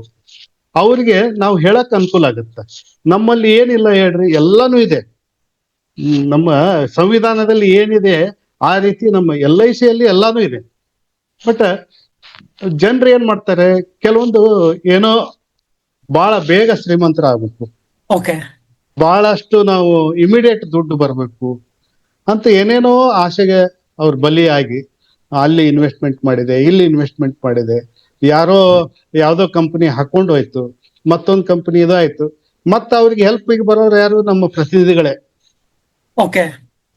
ಈಗ ಯಾರೋ ಇಂಥದ್ದು. ಮತ್ತೆ ಇನ್ನೊಂದು ಹೇಳ್ತೀನಿ ನಿಮಗೆ, ಜನಸಾಮಾನ್ಯರು ಹೆಂಗಿದ್ದಾರೆ ಅಂದ್ರೆ, ಜಾಸ್ತಿ ಲಾಭ ಬಂದಿದ್ದು ಜಾಸ್ತಿ ಜನರಿಗೆ ಹೇಳೋದಿಲ್ಲ.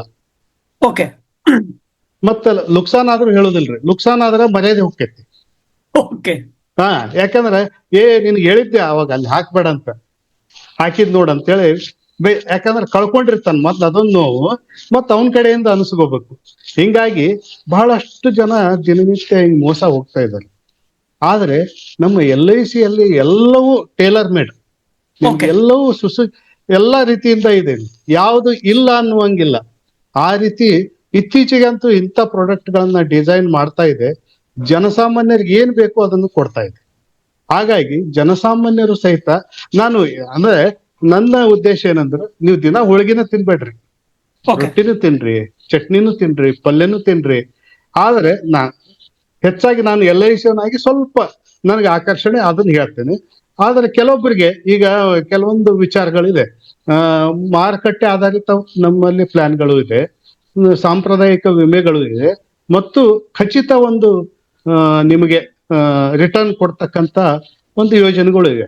ಕೆಲವೊಬ್ಬರಿಗೆ ನಮ್ಮಲ್ಲಿ ಏನೇ ಇದ್ರು ಒಂದು 5 ವರ್ಷ ಲಾಕ್ ಇನ್ ಪೀರಿಯಡ್ ಇರುತ್ತೆ ಏನಾದ್ರು, ಬಟ್ ಅದು ನೀವು ಬೇರೆ ಪ್ಲಾನ್ಗಳಿರಲ್ಲ, ಕೆಲವೊಂದನ್ನ ನೀವು ವೇಟ್ ಮಾಡ್ಬೇಕಾಗತ್ತೆ ಏನಾದ್ರೂ ಅದರಿಂದ ಲಾಭ ಪಡಿಬೇಕಾದ್ರೆ. ಆದ್ರೆ ಕೆಲವೊಬ್ಬರು ಜನರಿಗೆ ನಾನೇನ್ ಹೇಳ್ತೀನಿ, ಈಗ ನೀವು ಇಲ್ಲಿಂದ ಬಿಜಾಪುರ ಹೋಗ್ಬೇಕು, ಬೆಂಗಳೂರು ಹೋಗ್ಬೇಕು, ಕೆಲವೊಂದ್ಸಲ ನೀವು ಸ್ಲೋ ಆಗಿ ಹೋಗ್ಬೇಕಾಗತ್ತೆ, ಕೆಲವೊಂದ್ಸಲ ಫಾಸ್ಟ್ ಆಗಿ ಹೋಗ್ಬೇಕಾಗತ್ತೆ. ಯಾಕೆಂದ್ರೆ ಬರೀ ಸ್ಲೋ ಆಗಿ ಹೋದ್ರು ನಿಮ್ಗೆ ಮುಟ್ಟಕ್ಕಾಗೋದಿಲ್ಲ, ಬಹಳ ಫಾಸ್ಟ್ ಆಗಿ ಹೋದ್ರು ನೀವು ಮುಟ್ಟಕ್ಕಾಗೋದಿಲ್ಲ. ಹಂಗಾಗಿ ನಮ್ಮ ಫೈನಾನ್ಷಿಯಲ್ ಪ್ಲಾನಿಂಗು ಹಂಗೆ ಇರ್ಬೇಕು. ನಾವು ಹೆಚ್ಚು ವಿಚಾರ ಸ್ವಲ್ಪ ಜೀವ ವಿಮೆಗೆ ವಿಚಾರ ಮಾಡ್ಬೇಕು. ಇನ್ನೇನಾದ್ರೂ ನಾನು ಶೇರ್ ಮಾರುಕಟ್ಟೆಯಲ್ಲಿ ನನ್ಗೆ ಸ್ವಲ್ಪ ಪರಿಣಿತಿ ಇದೆ, ಅಥವಾ ಮ್ಯೂಚುವಲ್ ಫಂಡ್ ನಲ್ಲಿ ನನಗೇನಾದ್ರೂ ಆಸಕ್ತಿ ಇದೆ ಅಂತಿದ್ರೆ ಅದ್ರೊಳಗ ನಾನು ಟೋಟಲಿ ಹಾಕಂತಲ್ಲ, ನಿಮಗೆ ಅವರ ಒಂದು ಪರಿಣಿತಿ ಆಧಾರದ ಮೇಲೆ ಯಾರೋ ಕೇಳಿದ್ರು ನನ್ಗೆ ಅದು ಗೊತ್ತಾಯ್ತು ಇದು ಗೊತ್ತಾಯ್ತು, ಅವನು ಇಷ್ಟು ಲಾಭ ಮಾಡಿದ ಅಂತ ಹೇಳಿ ಒಮ್ಮೆ ಹಾಕಕ್ ಹೋಗ್ಬೇಡ್ರಿ ಯಾವುದೇ ರೀತಿ. ಯಾಕಂದ್ರೆ ಈಗ ನಮಗೆ 2 ಟೈಪ್ ಇದೆ ಸರ್. ಒಂದು ಉಳಿತಾಯ ಏನ್ ಮಾಡುತ್ತೆ ನಿಮ್ಗೆ, ಅದು ಲಾಂಗ್ ಟರ್ಮ್ ಕೊಡುತ್ತೆ, ಅಂದ್ರೆ ಅದು ಅಲ್ಲಿ ನಿರ್ದಿಷ್ಟ ಇರುತ್ತೆ ಉಳಿತಾಯದಲ್ಲಿ. ಕರೆಕ್ಟ್. ಬಟ್ ಹೂಡಿಕೆ ನಿಮಗೆ ಉಳಿತಾಯ ಏನ್ ಮಾಡುತ್ತೆ, ಒಂದು ಸರ್ಟನ್ ಪೀರಿಯಡ್ಗೆ ನೀವು ಏನ್ ಅಮೌಂಟ್ ಹಾಕ್ತೀರಿ ಇಷ್ಟು ಅಮೌಂಟ್ ಗ್ಯಾರಂಟಿ ನಿಮ್ಮ ಅಸಲ್ ಜೊತೆಗೆ ಇಷ್ಟು ಬರುತ್ತೆ ಅನ್ನುವಂತ ಹೇಳುವಂತದ್ದು ಒಂದು ಅದು ಐಟಮ್. ಅದು ಹೂಡಿಕೆ ಅನ್ನೋದು ಏನಿದೆ ಅಲ್ಲ, ಸ್ವಲ್ಪ ನಾ ಹೇಳಿದ್ನಲ್ಲ, ಈ ಕೆಲವೊಂದು ನಮ್ಮ ಫೈನಾನ್ಷಿಯಲ್ ಆಬ್ಜೆಕ್ಟ್ಸ್ ನ ಫುಲ್ಫಿಲ್ ಮಾಡ್ಕೊಳಕ್ಕೆ ಹೂಡಿಕೆ ಮಾಡ್ಬೇಕಾಗತ್ತೆ. ಹೂಡಿಕೆ ಅಂದ್ರೆ ಏನ್ರಿ, ಅಲ್ಲಿ ನಿಮಗೆ ನಿರ್ದಿಷ್ಟವಾದ ಗಳಿಕೆ ಇಷ್ಟೇ ಅಂತ ಇರುವುದಿಲ್ಲ.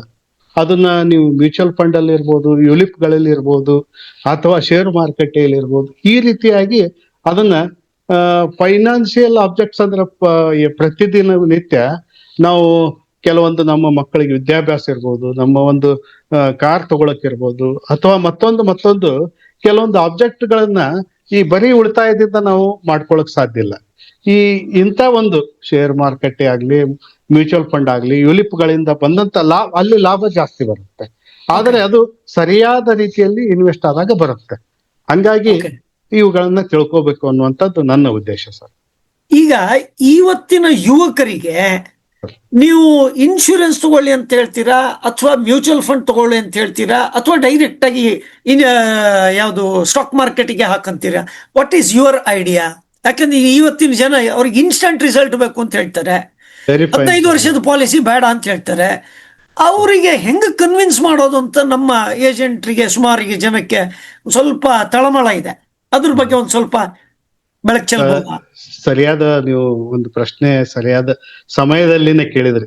ಯಾಕಂದ್ರೆ ಇವತ್ತಿನ ಜನ್ ಜಡ್ ಅಂತ ಹೇಳ್ತೀವಲ್ಲ, ಅದು ಸರಿಯಾಗೇನೆ ಇದೆ ಅವರ ಒಂದು ಇದು. ಬಟ್ ಒಂದು ವಿಚಾರ ನೋಡ್ರಿ ಸರ್, ನಾನು ಅಬ್ಸರ್ವ್ ಮಾಡಲ್ದೆ, ನಾನು ಗೊತ್ತಾಗಲ್ದೆ ನಾನು ಮತ್ತೆ ಹೇಳಕ್ ಹೋಗೋದಿಲ್ಲ. ಬಟ್ ಏನಿದೆ ಅಂದ್ರೆ, ಯಾವುದೇ ಉಳಿತಾಯ ನೋಡ್ರಿ, ನೀವು ಇವತ್ತು ಫಿಕ್ಸೆಡ್ ಡೆಪಾಸಿಟ್ ಇರ್ಬೋದು, ನಿಮ್ಮಲ್ಲಿ ಗೋಲ್ಡ್ ಇರ್ಬೋದು, ಅಥವಾ ನಿಮ್ಮಲ್ಲಿ ಮ್ಯೂಚುವಲ್ ಫಂಡ್ ಇರ್ಬೋದು, ಅಥವಾ ನಿಮ್ಮಲ್ಲಿ RD ಇರ್ಬೋದು, ಅಥವಾ ಪಿಗ್ಮಿ ಇರ್ಬೋದು, ನೀವು 5 ವರ್ಷಕ್ಕಿಂತ ಹೆಚ್ಚಿಗೆ ಇದು ಹೋಲ್ಡ್ ಮಾಡಕ್ ಸಾಧ್ಯ ಇಲ್ಲ ಸರ್. ಓಕೆ. 5 ವರ್ಷದೊಳಗೆ ಅದು ಲಿಕ್ವಿಡ್ ಆಗಿಬಿಡುತ್ತೆ. ಯಾಕಂದ್ರೆ ಹಂಗ ಪರಿಸ್ಥಿತಿಗಳು ಬರ್ತಾವ. ಓಕೆ. 5 ವರ್ಷದ ಒಳಗಡೆ ನಿಮ್ಗೆ ಯಾವುದೇ ಮೂಲದ ಉಳಿತಾಯ ಇರ್ಬೋದು, ನೀವು ಶೇರ್ ಮಾರ್ಕೆಟ್ ನಲ್ಲಿ ಇರ್ಬೋದು, ಮ್ಯೂಚುವಲ್ ಫಂಡ್ ನಲ್ಲಿ ಇರ್ಬೋದು, ಈ RD ಇರ್ಬೋದು, ಅಥವಾ ನೀವು ಪಿಗ್ಮಿ ಇರ್ಬೋದು. 2 ವರ್ಷ 3 ವರ್ಷ ಬಹಳ ಆಯ್ತು, 5 ವರ್ಷ ಅಂತೂ ಇರಕ್ ಸಾಧ್ಯನೇ ಇಲ್ಲ. ನಿನ್ನೆ ಒಬ್ಬರಿಗೆ ನಾನು ಮಾತಾಡ್ತಾ ಇದ್ದೆ ಜೀವನ್ ಆನಂದ್ ಬಗ್ಗೆ. ಜೀವನ್ ಆನಂದ್ ಅವ್ರಿಗೆ ಮ್ಯಾಚುರಿಟಿ ಆಗಿದೆ, 7 lakh ಪಾಲಿಸಿ ಒಂದು 14 ಲಕ್ಷ ಬರ್ತಾ ಇದೆ ಅವ್ರಿಗೆ. ಪ್ಲಸ್ ಈ 7 lakh ಮೆಚುರಿಟಿ ಅವ್ರಿಗೆ ಕಂಟಿನ್ಯೂಸ್ ರಿಸ್ಕ್ ಅವರ್ ಇರುತ್ತೆ. ಓಕೆ ಅವರು ನಿಮಗೆ ಮಾರ್ಕೆಟ್ ಬಗ್ಗೆ ಅದು ಅಂದ್ರು. ಸರ್ ನೋಡಿ, ನಿಮ್ಗೆ 3 ರಿಂದ 5 ವರ್ಷದೊಳಗೆ ಯಾವುದೇ ಉಳಿತಾಯ ನಿಮ್ಮಲ್ಲಿ ಉಳಿಯುವುದಿಲ್ಲ. ಓಕೆ ಅವರು ಹೌದು ಅಂತಂದ್ರು. ಅವರು ಬಹಳ ಅವ್ರು ಬಹಳ ಮಾತಾಡಿದ್ರು, ಇದ್ರ ಬಗ್ಗೆ, ಮ್ಯೂಚುವಲ್ ಫಂಡ್ ಬಗ್ಗೆ, ಅಲ್ಲಿ ಜಾಸ್ತಿ ಬರ್ತೈತಿ ಇಲ್ಲಿ. ಸರ್ ನಾವು ಒಪ್ಪುದಿಲ್ಲ ಅಂತಲ್ಲ, ಇಲ್ಲಿ ನಿಮಗೆ ರಿಸ್ಕ್ ಅವರ್ ಇದೆ, ನಿಮ್ಮ ಮನೆಯವರೆಗೆ ದುಡ್ಡು ಬರುತ್ತೆ, ಇಲ್ಲಿ ಗ್ಯಾರಂಟಿಡ್ ಇದೆ. LIC ಸರ್ಕಾರದ, ಕೇಂದ್ರ ಸರ್ಕಾರದ ಒಂದು ಭರವಸೆಯ ಒಂದು ಸಂಸ್ಥೆ. ಇಲ್ಲಿ ಏನೇ ನೀವು ₹1 ಹಣ, ಈಗ ನಿಮ್ಗೆ RBI ಎಷ್ಟು ನೋಟ್ ರಿಲೀಸ್ ಮಾಡುತ್ತೆ ಸರ್? ₹10, ₹1 ಕಾಯಿನ್ ನಿಂದ ₹5, ₹10. ನಿಮ್ಗ ₹500 ಮ್ಯಾಕ್ಸಿಮಮ್ ನೋಟ್ ಇದೆ. ಈಗ ಮೊದ್ಲು 2000 ಇತ್ತು, ಅದು ವಿಡ್ರಾ ಆಯ್ತು. ಬಟ್ ಈಗ ಕರೆನ್ಸಿ ₹500 ಮ್ಯಾಕ್ಸಿಮಮ್ ಇದೆ. But correct. LIC ಬಾಂಡ್ ನೀವು ಎಷ್ಟು ವ್ಯಾಲ್ಯೂ ಇರುತ್ತೆ ಅಷ್ಟು ಅದು ನೋಟ್ ಇದ್ದಂಗೆ ನಿಮ್ಗೆ. ಓಕೆ ಇದು RBI ಕೊಡೋದಿಲ್ಲ, LIC ಇಂದ ಗವರ್ಮೆಂಟ್ ಕೊಡ್ತಕ್ಕಂತ ಒಂದು ಭರವಸೆ. ನಿಮ್ಗೆ Okay. 1 ಕೋಟಿದು ಪಾಲಿಸಿ ಇತ್ತಂದ್ರೆ ₹1 ಕೋಟಿ ಒಂದು ನೋಟ್ ಇದ್ದಂಗೆ ಅದು. ಓಕೆ ಹಂಗಾಗಿ ಇದನ್ನ ಅವರು ಒಪ್ಕೊಂಡ್ರು. ಬಟ್ ನಾನೇನು ಹೇಳುದಂದ್ರೆ, ಲಾಂಗ್ ಟರ್ಮ್ಗೆ ನಿಮ್ಮ ಬಹಳ ದಿವಸದ ಉಳಿತಾಯ, ರಿಸ್ಕ್ ಕವರ್ ಮತ್ತು ಜೀವನ ಪರ್ಯಂತ ರಿಸ್ಕ್ ಕವರ್ ಇರಬೇಕಾದ್ರೆ LIC ಒಂದೇ ಇದಕ್ಕೆ ಪರಿಹಾರ ಅಂತ ಹೇಳಿದೆ ನಾನು. ಜೀವ ವಿಮೆ, ಅದರಲ್ಲೂ ಜೀವ ವಿಮೆ ಮತ್ತು ಅದರಲ್ಲೂ LIC ನಿಮ್ಗೆ ಬೇರೆ ಸಾರ್ಟ್ ಆಫ್ ಇರ್ಬೋದು. ಬಟ್ ನಾನು ನನ್ನ ಒಂದು ಮಾತೃ ಸಂಸ್ಥೆಯಲ್ಲಿರೋ ಕಾರಣ, ನಮ್ಮ LIC ಇಷ್ಟೊಂದು ಒಳ್ಳೆ ಸಮೃದ್ಧ ಸಂಸ್ಥೆ ಇರೋ ಕಾರಣ ಈ ನಮ್ಮ ಪ್ಲಾನ್ಗಳು ಬಹಳಷ್ಟು ಜನರಿಗೂ ಉಪಯುಕ್ತ ಆಗ್ತವೆ. ನಾವು ಹೇಳುವಂತ ಕಾರ್ಯ ಮಾಡ್ಬೇಕಷ್ಟೇ. ನಾನು ಸೊ ಹಾಗೇನೆ ಈಗ ನೋಡಿದ್ರೆ ಇವತ್ತಿನ ಯಂಗ್ಸ್ಟರ್ಸ್ ಟರ್ಮ್ ಇನ್ಶೂರೆನ್ಸ್ ಬೇಕು ಅಂತ ಹೇಳ್ತಾರೆ.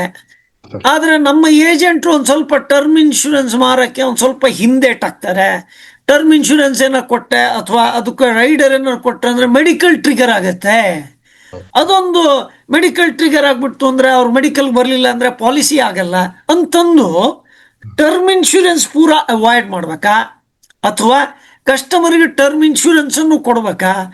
ಅದು ಒಂದ್ ಸ್ವಲ್ಪ ಗೊಂದಲ ಇದೆ ಕೆಲವರ ಮನಸ್ಸಲ್ಲಿ. ಅದು ಒಂದು ಅಂಶ. ಅದನ್ನಾದ್ಮೇಲೆ ಮತ್ತೆ ಮುಂದಿನ ಕೇಳೋಣ. ಇದ್ರ ಬಗ್ಗೆ ನಿಮ್ಮ ಅಭಿಪ್ರಾಯ ಏನು? ಸರ್, ಒಂದು ಕಸ್ಟಮರ್ ದೃಷ್ಟಿನೂ ನೋಡ್ಬೇಕು, ನಾನು ಶಾಪ್ ಇಟ್ಟೀನಿ ನಂದು ನೋಡ್ಬೇಕಲ್ಲ. ಕರೆಕ್ಟ್ ಪ್ರತಿನಿಧಿ ಅಂದ್ರೆ ಅವನು ಒಂದು ಅಂಗಡಿ ಇಟ್ಟಾನ. ಈಗ ಒಂದು ಅಂಗಡಿಯಲ್ಲಿ ಹೋದ್ರೆ ನೀವು ಅಲ್ಲಿ 1% ಲಾಭ ಇದೆ, 20% ಲಾಭ ಇದೆ. ಅವನು Okay. ಯಾವ್ದಕ್ಕೆ ಒತ್ತು ಜಾಸ್ತಿ ಕೊಡ್ತಾನೆ ಹೇಳಿ? ಕಸ್ಟಮರ್ಗೆ ಬೆನಿಫಿಟ್ ಆಗ್ಬೇಕಾರೆ. ಬಟ್ ಅಂಗಡಿ ಅವನು ಜಾಸ್ತಿ 20% ಹೇಳ್ತಾನೆ. ಹಂಗೆ ನಮ್ಮ ಪ್ರತಿನಿಧಿಗಳು ಹೇಳ್ಬೇಕು. ಬಟ್ ಟರ್ಮ್ ಇನ್ಶೂರೆನ್ಸ್ ಅವಾಯ್ಡ್ ಮಾಡಕ್ ಬರೋದಿಲ್ಲ. ಬಟ್ ಟರ್ಮ್ ಇನ್ಶೂರೆನ್ಸ್ ತಗೋಬೇಕಾದ್ರೆ ಅಲ್ಲಿ ಕಂಡೀಷನ್ ಇದೆ, ಈ ಶುಡ್ ಬಿ IT ಪೇಯರ್. ಅವನು Okay. IT ಅಸೆಸ್ಮೆಂಟ್ ಇರಬೇಕು. ಇವತ್ತು ಸಣ್ಣ ಪುಟ್ಟ ಪೆಟ್ಟಿಗೆ ಬಿಸ್ನೆಸ್ ಮಾಡೋರು ಕೇಳ್ತಾರೆ ಟರ್ಮ್ ಇನ್ಶೂರೆನ್ಸ್, ಕೊಡಕ್ ಆಗುದಿಲ್ಲ. ಬಿಕಾಸ್ ಅಲ್ಲಿ ಫೈನಾನ್ಸಿಯಲ್ ಸೆಕ್ಯೂರಿಟಿ, ಫೈನಾನ್ಸಿಯಲ್ ರಿಸ್ಕ್ ಅಡಗಿದೆ ಅಲ್ಲಿ. Okay. ಯಾಕಂದ್ರೆ ಒಂದು ಸಣ್ಣ ಮೊತ್ತ ಕೊಡೋದ್ರಿಂದ, ಆಮೇಲೆ ಟರ್ಮ್ ಇನ್ಶೂರೆನ್ಸ್ ಕಂಪನಿ ಹೆಲ್ತಿ ದೃಷ್ಟಿನೂ ಒಳ್ಳೇದಲ್ಲ ಅಂತ ನನ್ನ ಅಭಿಪ್ರಾಯ. ಯಾಕಂದ್ರೆ ಒಂದು, ಈಗ ನಾನು ಭರವಸೆ ಕೊಡುತ್ತೆ ಕಂಪನಿ, ಈಗ ಬರೇ ಟರ್ಮ್ ಇನ್ಶೂರೆನ್ಸ್ ತಗೊಂಡ್ರೆ ನಾಳೆ ಕಂಪನಿ ಸರ್ವೈವಲ್ ಬೇಕು. ಅವ್ರು ಈಗ ನಾವು LIC ಯಾಕೆ ಸದೃಢ ಇಷ್ಟೊಂದು ನಿಮಗೆ ಕ್ಲೇಮ್ ಕೊಡಕ್ಕೆ ಎಂದೂ ಅದು ಹಿಂಜರಿಯೋದಿಲ್ಲ, ಯಾವುದೋ ಡಿಸಾಸ್ಟರ್ ಬರಲಿ. ಬಟ್ ಅದೇ ಪ್ರೈವೇಟ್ ಕಂಪನಿ ಯಾವ್ದೋ ಡಿಸಾಸ್ಟರ್ ಬಂದ್ರೆ ಹಿಂದೆ ಹೋಗ್ತಾರೆ. Okay got it. ಟ್ರೆಂಡ್ ಏನಾಗಿದೆ, ಟರ್ಮ್ ಇನ್ಶೂರೆನ್ಸ್ ಈ ಪ್ರೈವೇಟ್ ಕಂಪನಿಗಳು ಬಂದಾಗಿನಿಂದ ಸ್ವಲ್ಪ ಅದರದ್ದು ಪ್ರಚಾರ ಜಾಸ್ತಿ ಆಗಿದೆ. ನನಗಂತೂ ಸರ್, ನಾನಂತೂ ಕೇಳಿಲ್ಲ ಒಂದ್ ಟರ್ಮ್ ಇನ್ಶೂರೆನ್ಸ್ ಕೋಟಿಗಟ್ಲೆ ನಾವು ಮಾಡಿದಂತ. 20 ವರ್ಷ ಆಯ್ತು ಈಗ, ಆಲ್ಮೋಸ್ಟ್ ಮಾರ್ಕೆಟ್ 25 ವರ್ಷ ಆಯ್ತು ಈಗ. ಅದು ಮಾರ್ಕೆಟ್ ಜೀವ ವಿಮಾ ಮಾರ್ಕೆಟ್, ಒಟ್ಟು ವಿಮಾ ಮಾರ್ಕೆಟ್ ಮುಕ್ತಾಗಿ 25 ವರ್ಷ ಆಯ್ತು. ಅವಾಗಿನಿಂದ ಸುಮಾರು ಒಂದು 15 ವರ್ಷದಿಂದ ನಾ ಟರ್ಮ್ ಇನ್ಶೂರೆನ್ಸ್ ಕೇಳ್ತಾ ಇದ್ದೀನಿ. ನಾ 2 ಕೋಟಿ ತಗೊಂಡೆ, 1 ಕೋಟಿ ತಗೊಂಡೆ, 5 ಕೋಟಿ ತಗೊಂಡೆ. ಬಟ್ ಯಾವುದೇ ಬ್ರೀವ್ಡ್ ಫ್ಯಾಮಿಲಿಗೆ ಅಷ್ಟು ದುಡ್ಡು ಬಂದಿದೆ ಅಂತ ನಾ ಇವತ್ತಿನ ತನಕ ಕೇಳಿಲ್ಲ ನಾನು. ಓಕೆ ಅದು ಏನ್ ಹಿಡಿಯೋದು ಅಜೆಂಡಾ ಇದೆನೋ ಗೊತ್ತಿಲ್ಲ ನನಗೆ. ಬಟ್ ಯಾರಾದ್ರೂ ಹೇಳ್ಬೇಕಲ್ಲ ಸರ್, ಕರೆಕ್ಟ್. ನನ್ನ ಫ್ಯಾಮಿಲಿಗೆ ಇಷ್ಟು ಬಂತಪ್ಪ, ಇಂಥ ಪ್ರೈವೇಟ್ ಇನ್ಶೂರೆನ್ಸ್ ತಗೊಂಡಿದ್ವಿ, ಇಷ್ಟು ಬಂತು. ಬಟ್ ಇಲ್ಲಿ ಯಾರು ಹೇಳುದಿಲ್ಲ ಸರ್. ಯಾಕಂದ್ರೆ ಫಲಾನುಭವಿಗಳಿಗೆ ಅವ್ರು ಏನ್ ಕೊಡ್ತಾರೋ ಜನರಿಗೆ ಅವ್ರು ಸಪೋಸ್ ಅವನ್ ಮನೆಯೊಳಗೆ ಹೇಳಿದ್ರು ಸಹಿತ ಅವ್ರು ಯಾವ ರೀತಿ ಇದು ಮಾಡಿ ಅದನ್ನ ಸೆಟಲ್ ಮಾಡ್ತಾರೋ ನನಗ್ ಗೊತ್ತಿಲ್ಲ. ಬಟ್ ನಾ ಇವತ್ತಿನ ತನ ಒಂದನ್ನು ಸೆಟಲ್ ಆಗಿದ್ದು ಕೇಳ್ಬೇಕಲ್ಲ ಸರ್. ಕರೆಕ್ಟ್. ಮತ್ತೆ ಟರ್ಮ್ ಇನ್ಶೂರೆನ್ಸ್ ಪ್ಯೂರ್ ಆಗಿ ಮಾರೋದ್ರಿಂದ ಯಾವುದೇ ಕಂಪನಿಗೆ ಅದು ಹೆಲ್ದಿ ಕಾಂಪಿಟೇಷನ್ ಅಲ್ಲ ನನ್ನ ಒಂದು ಉದ್ದೇಶ. Fair ಹಾಗೆ enough. ಕೊಡ್ಬೇಕಂತ ಬಂದಾಗ ಹಾ, ಹಾ. ಕಾಂಬಿನೇಷನ್ ಆಗಿ ಕೊಡಿ, ಕಾಂಬಿನೇಷನ್ ಆಗಿ ಕೊಡ್ಬೇಕು. ನಾನು ಹೇಳಿದ್ನಲ್ಲ, ಹಾ. 2% ಒಂದು ಅಂಗಡಿಯಲ್ಲಿ ಲಾಭ ಇರ್ತಕ್ಕಂತ ಒಂದು ವಸ್ತುನು ಇದೆ, 20% 30% ಕೊಡ್ತಕ್ಕಂಥದ್ದು ಇದೆ. ಹಾಗಾಗಿ ನಮ್ಮ Okay. ಪ್ರತಿನಿಧಿಗಳು ಬದಕಬೇಕು ಮತ್ತು ಅವರಿಗೂ ಇದು ಆಗಬೇಕು. ಒಂದು ರೆಗ್ಯುಲರ್ ಪ್ಲಾನ್ ಜೊತೆಗೆ ಒಂದು ಟರ್ಮ್ ಇನ್ಶೂರೆನ್ಸ್ ಕ್ಲಬ್ ಮಾಡಿ ಕೊಡಿ ಅಂತ ನನ್ನ ಅಭಿಪ್ರಾಯ. ಓಕೆ, ಯುಲಿಪ್ ಬಗ್ಗೆ ಒಟ್ಟಾರೆ, ಯಾಕಂದ್ರೆ ಯುಲಿಪ್ ಬಗ್ಗೆ ಮಾರ್ಕೆಟ್ ಅಲ್ಲಿ ಬಹಳಷ್ಟು ಅದೇನು ಹೇಳ್ತಾರಲ್ಲ, ತೆನಾಲಿ ರಾಮನ ಬೆಕ್ಕಾಗ್ಬಿಟ್ಟಿದ್ದಾರೆ, ಬಿಸಿ ಹಾಲು ಕುಡ್ದು ನನ್ನ ಬೆಕ್ಕು ಹಾಲು ಕುಡಿಯಲ್ಲ ಅನ್ನೋ ಥರ ಅದೊಂದು ಮನಸ್ಸಲ್ಲಿ ಆ, ಏನು ಬ್ಲಾಕ್ ಅಂತ ಆಗಿದೆ ಅಂತ ಅನ್ಸುತ್ತೆ. ನಿಮ್ಮ ಯುಲಿಪ್ ಬಗ್ಗೆ ನಿಮ್ಮ ಅಭಿಪ್ರಾಯ ಏನು ಸರ್? Sir, ULIP is a wonderful product. Okay. Really ನಮ್ಮ ಒಂದು ಸಾಂಪ್ರದಾಯಿಕ ಟ್ರೆಡಿಷನಲ್ ಪ್ಲಾನ್ಗಿಂತ ಯುಲಿಪ್ ಈಸ್ ಫೈನ್. ಬಟ್ ನಿಮ್ಗೆ ಗೊತ್ತಿದೆ, 2008ರಲ್ಲಿ ಸಬ್ ಪ್ರೈಮ್ ಇದು ಆಗಿದ್ದಕ್ಕೆ ಲೇಮನ್ ಬ್ರದರ್ಸ್ ಅದು ಜಾಗತಿಕ ಹಿಂಜರಿತ ಆಯ್ತು. ಟೋಟಲಿ ಆ 2008ರಿಂದ 12-13ವರೆಗೆ ಟೋಟಲಿ ಎಲ್ಲರೂ ಇಳಿಮುಖ ಇತ್ತು ಮಾರ್ಕೆಟ್. ಟೋಟಲಿ ಹೌದು. World wide, not only India. India, not only ULIP share market 2008ರಲ್ಲಿ ನಾನು ಆ ಟೈಮ್ನಲ್ಲಿ ಚಂಡೀಗಢ್ನಲ್ಲಿದ್ದೆ. ಅಚ್ಚಾ. ಸೆಪ್ಟೆಂಬರ್ 2007-8 ಹಿಂಗೇನೋ ಇರ್ಬೇಕದು. Okay. ನನ್ನ ಫ್ರೆಂಡ್ ಹಂಗೆ ಡೌನ್ ಆಗ್ತಿತ್ತು, ಅವನು ಹಿಂಗೆ ಇನ್ವೆಸ್ಟ್ಮೆಂಟ್ ಮಾಡ್ತಾ ಇದ್ದ, ಹಂಗೆ ಆಗ್ತಿದ್ದ. ನಾವು ಒಂದು ಕನ್ವೆನ್ಷನ್ಗೆ ಹೋಗಿದ್ವಿ, ಜಸ್ಟ್ ಅಚ್ಚಾ. ಅವ್ರ ಹೆಸರು ಅದ ಹೇಳಿದೆ, ನಾನು ಕಣ್ಣು ಮುಂದೆ ನೋಡಿದೆ. ಅದ ಈಗ ಯಾವಾಗಲೂ ಮೇಲಿನಿಂದ ಚಾಕು ಬೀಳ್ತಿರ್ತೈತಿ, ನಾವು ಹಿಡ್ಯಾಕ್ ಹೋಗ್ಬಾರ್ದು ಅದನ್ನ. ಅದು Okay. ಅದು ಹಂಗಾಗಿ ಅದು ನಮ್ಮಲ್ಲಿನೂ ಎಫೆಕ್ಟ್ ಆಯ್ತು. ಮತ್ತೆ ಸ್ವಲ್ಪ ನಮಗೆ ಆ ಒಂದು ಹೊಸ ಪ್ರಾಡಕ್ಟ್ ಆದ ಕಾರಣ ಆ ಟೈಮ್ನಲ್ಲಿ ಏನಾಯ್ತು, ನಮ್ಮ ಪ್ರತಿನಿಧಿಗಳಿಗೂ ಅದು ಕ್ಲಿಕ್ ಮಾಡಿದ್ರು. ಬಟ್ ಅದನ್ನ ಎಲ್ಲಿಂದ ಒಂದು ಇದು ಹೆಂಗೆ ಚಕ್ರವ್ಯೂಹ ಅಂತ ಹೇಳ್ತೀವಲ್ಲ, ಒಳಗ್ ಹೋದ್ರು. ಹಾ, ಹಾ. ಆದ್ರೆ ಅದನ್ನ ಭೇದಿಸಿ ಹೊರಗೆ ಯಾವ ಬರ್ಬೇಕಂತ ಹೇಳಿ ನಾನು ಅಂತೂ ಹೇಳಿದೆ, ಬೇಡ, ಇದು ಮಾರ್ಕೆಟ್ ಆಧಾರಿತ ಇದು ಒಂದು ಪ್ರಾಡಕ್ಟ್ ತಗೊಳ್ರಿ, ಆದ್ರೆ ಇದಕ್ಕೆ ಕಾಯ್ಬೇಕು ಅಂತ ಹೇಳಿದೆ ನಾನು. Okay. ಸಿನ್ಸ್ 2001-2ದಿಂದಾನೇ ನಾನು ಮಾರ್ಕೆಟ್ ರಿಲೇಟೆಡ್ ಸ್ವಲ್ಪ ಅಧ್ಯಯನ, ಸ್ವಲ್ಪ ಅದರಲ್ಲಿ ನಂದು ಲಿಟ್ಲ್ ನನ್ನ ಏನಿದೆ ಅದನ್ನ ಮಾಡ್ತಾ ಬಂದಿದೆ, ಸ್ವಲ್ಪ ಇನ್ವೆಸ್ಟ್ಮೆಂಟ್. But Okay. ಅದರಲ್ಲಿ ನೋಡ್ಬೇಕಷ್ಟೇ ನಾವು. ಆದ್ರೆ ಅದು ಏನಾಯ್ತು, ಸ್ವಲ್ಪ ಮಾಸಾಗಿ ಎಲ್ಲರೂ ಮಾಸಾಗಿ ತೆಗೆಯೋದಾಯ್ತು. ಹಿಂಗಾಗಿ Okay. ಅದ್ರ ಸ್ವಲ್ಪ ಕೆಟ್ಟ ಅನುಭವ ಅಂತ ಹೇಳ್ತೀವಲ್ಲ, ಆ ಕೆಟ್ಟ ಅನುಭವ ಆಗಿ ಬಹಳ ದಿವಸ ಆಯ್ತು. ಮತ್ತದು ಈಗ ಅವಾಗೆ ಯಾರು ಇನ್ವೆಸ್ಟ್ಮೆಂಟ್ ಮಾಡಿ ಈಗ ತೆಗಿತಾ ಇದ್ದಾರೆ, ಹಾ, ಅದು ಹಾ. ವಂಡರ್ಫುಲ್ ರಿಸಲ್ಟ್ ಕೊಡ್ತಾ ಇದೆ. Okay, okay. 5 times 6 times ಆಗಿದೆ. ಹಾ, ಹಾ. ಹಂಗಾಗಿ ಯುಲಿಪ್ ಈಸ್ ವಂಡರ್ಫುಲ್ ಪ್ರಾಡಕ್ಟ್. ನೀವೇನ್ ಕಟ್ತೀರಿ ಅಲ್ಲಿ ಏನ್ ಚಾರ್ಜ್ ಇರುತ್ತೆ, ಅಲ್ಲಿ ಏನ್ ಉಳಿಯುತ್ತೆ, ಅಲ್ಲಿ ಇನ್ವೆಸ್ಟ್ಮೆಂಟ್ ಆಗುತ್ತೆ. ಮತ್ತೆ ಎವರೇಜ್ ನೋಡಿ ನೀವು ಮಾರ್ಕೆಟ್ 12-14% ನಿಮ್ಗೆ ಯಾವುದೇ ಮೋಸ ಇಲ್ಲ. ಮ್ಯಾಕ್ಸ್ ಇಲ್ಲ 11-14% ನಲ್ಲಿ ನೀವು 10-12 ವರ್ಷ ನೋಡಿದಾಗ ನಿಮಗೆ ಕೊಡುತ್ತೆ. ಸೊ ಹಂಗಾಗಿ ಹಂಗಾಗಿ ಯುಲಿಪ್ ಪ್ರಾಡಕ್ಟ್ ಬಹಳ ಇವತ್ತಿನ ದಿವಸಕ್ಕೆ ಟೇಲರ್ ಮೇಡ್ ಪಾಲಿಸಿಗಳು ನಮ್ಮಲ್ಲಿ ಅಂತ ಹೇಳ್ತೀನಿ ನಾನು. ಆದ್ರೆ ನಮ್ಮಲ್ಲಿ LIC ಏಜೆಂಟ್ರು ಯುಲಿಪ್ ಬಗ್ಗೆ ಮಾರಬೇಕು ಅಂತಂದು ಕಾನ್ಫಿಡೆನ್ಸ್ ಬೆಳಿಬೇಕಾದ್ರೆ ಅವ್ರು ಏನ್ ಮಾಡಿದ್ರೆ ಅವ್ರಿಗೆ ಅದರಲ್ಲಿ ವಿಶ್ವಾಸ ಬರುತ್ತೆ ಅಥವಾ ಕಾನ್ಫಿಡೆನ್ಸ್ ಬರುತ್ತೆ ಅಂತ ಒಂದ್ ಸ್ವಲ್ಪ ಅದ್ರ ಮೇಲೆ ಒಂದ್ ಸ್ವಲ್ಪ ಬೆಳಕು ಚೆಲ್ಬಹುದಾ? ಅದೇ ಹೇಳಿದ್ನಲ್ಲ, ಅದನ್ನ ಬಿಡಕ್ ತಯಾರಿಲ್ಲ ಅವರು. ಓಕೆ. 2008 ಘಟನೆ ಏನಿದೆಯಲ್ಲ, ಪಾಪ ಆಗಿದೆ, ಕೆಲವೊಬ್ರು ಅನುಭವಿಸಿದ್ದಾರೆ. ಆದ್ರೆ ಅದನ್ನ ಆ ಟೈಮ್ನಾಗ ತೆಗಿಯೋದೇ ಇರ್ಲಿಲ್ಲ. ಅದು ಫಂಡ್ ನ ಪಾಲಿಸಿ ಹೋಲ್ಡರ್ಗೆ ವೇಟ್ ಮಾಡ್ರಿ ಅಂತ ಹೇಳ್ಬೇಕಾಗಿತ್ತು. ವೇಟ್ ಮಾಡ್ರಿ ಅಂತ ಹೇಳಕ್ ಇವ್ರಿಗೂ ಟೈಮ್ ಇಲ್ಲ, ತಡ್ಯಾಕ ಅವ್ರಿಗೂ ಟೈಮ್ ಇಲ್ಲ. ಕರೆಕ್ಟ್. ಹಾಗಾಗಿ ಅದು ಒಂದು ಮರ್ತು ಬಿಡ್ಬೇಕು. ಯಾವಾಗ್ಲೂ ನಾವು ನೋಡ್ರಿ, ಯಾವ್ದೇ ಕೆಟ್ಟ ವಿಚಾರನ ನಾವು ತಲೆಗೆ ಇಟ್ಕೊಂಡ್ರೆ ಆ ತಲೆ ನಮಗ್ ಭಾರ ಆಗುತ್ತೆ, ನಾವು ಮುಂದೆ ಹೋಗುದಿಲ್ಲ ಅದು. ಹಂಗಾಗಿ ಅದು ಆಗಿದ್ದಾಗೋಯ್ತು. ಅದು ನಮ್ಗೆ ಒಬ್ಬರಿಗೆ ಆಗಿಲ್ಲಲ್ಲ, ಇಡೀ ವಿಶ್ವಕ್ಕೆ ಆಯ್ತು ಆ ಟೈಮ್ನಲ್ಲಿ. ಕರೆಕ್ಟ್.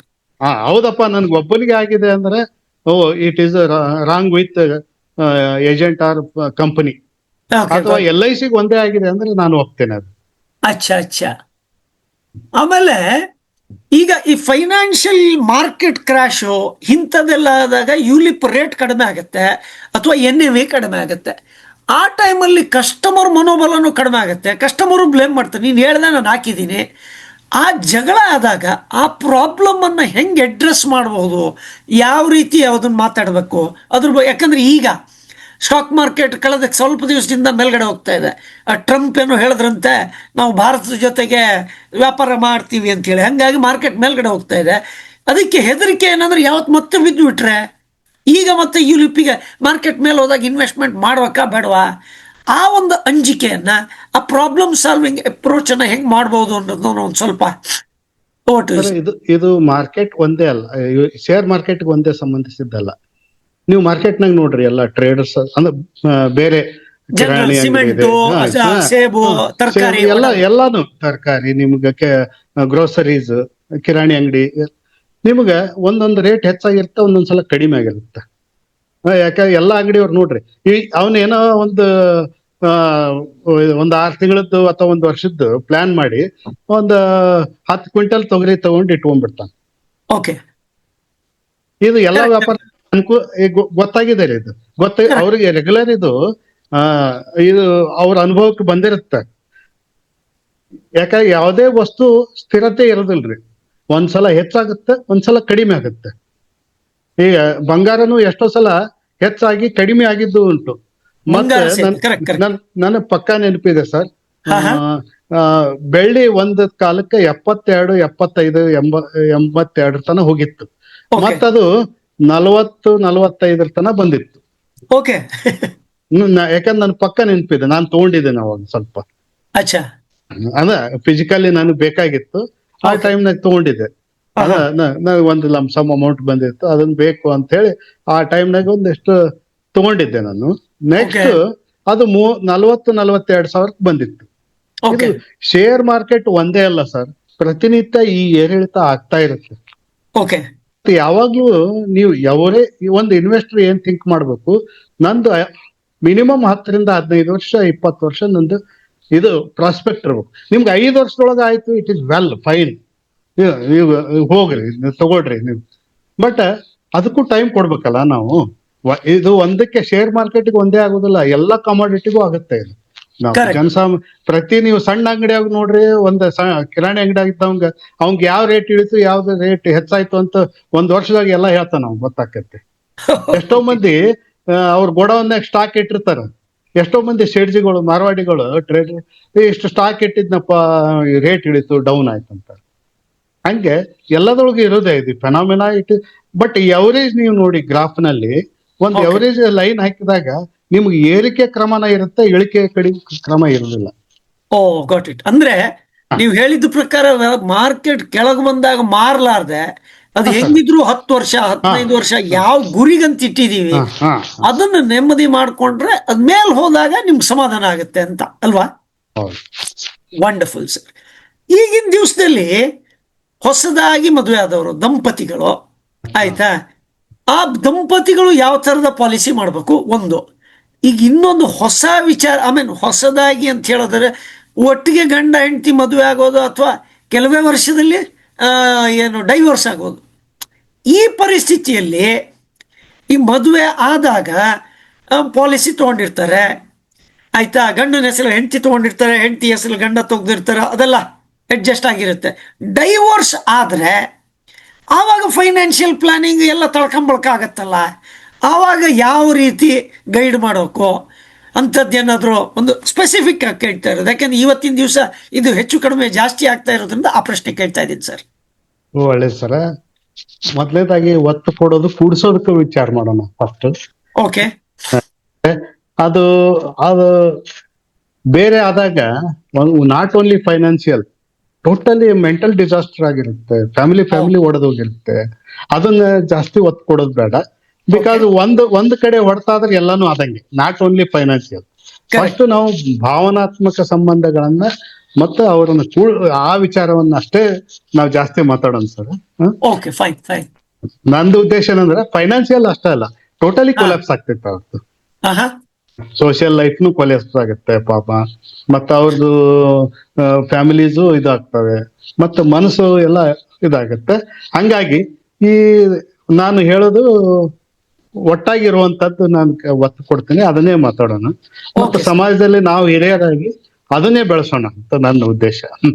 ಯಾಕಂದ್ರೆ ಈಗ ನೀವ್ ಹೇಳ್ದಂಗೆ ಸರ್, ಒಂದು ಹೊಸದು ಜೀವನದಲ್ಲಿ ಹೊಸದಂದಾಗ ಯಾರಿಗೇ ಆಗ್ಲಿ ಅದ್ರ ಬಗ್ಗೆ ಕುತೂಹಲ ಇರುತ್ತೆ. ಮತ್ತೆ ಏನು ಅವ್ರು ಅನುಭವಿಸಿರೋದಿಲ್ಲ ಅದನ್ನ ಒಂದು ಅಥವಾ ಪ್ರವಾಸ ರೂಪದಲ್ಲಿರ್ಬೋದು, ವಸ್ತುಗಳ ರೂಪದಲ್ಲಿರ್ಬೋದು, ಮತ್ತೊಂದು ಅದನ್ನ ಪಡಿಬೇಕನ್ನೋದು ಪ್ರತಿಯೊಂದು ವ್ಯಕ್ತಿಗೂ ಅದೊಂದು ಆಸೆ ಇರುದೆ.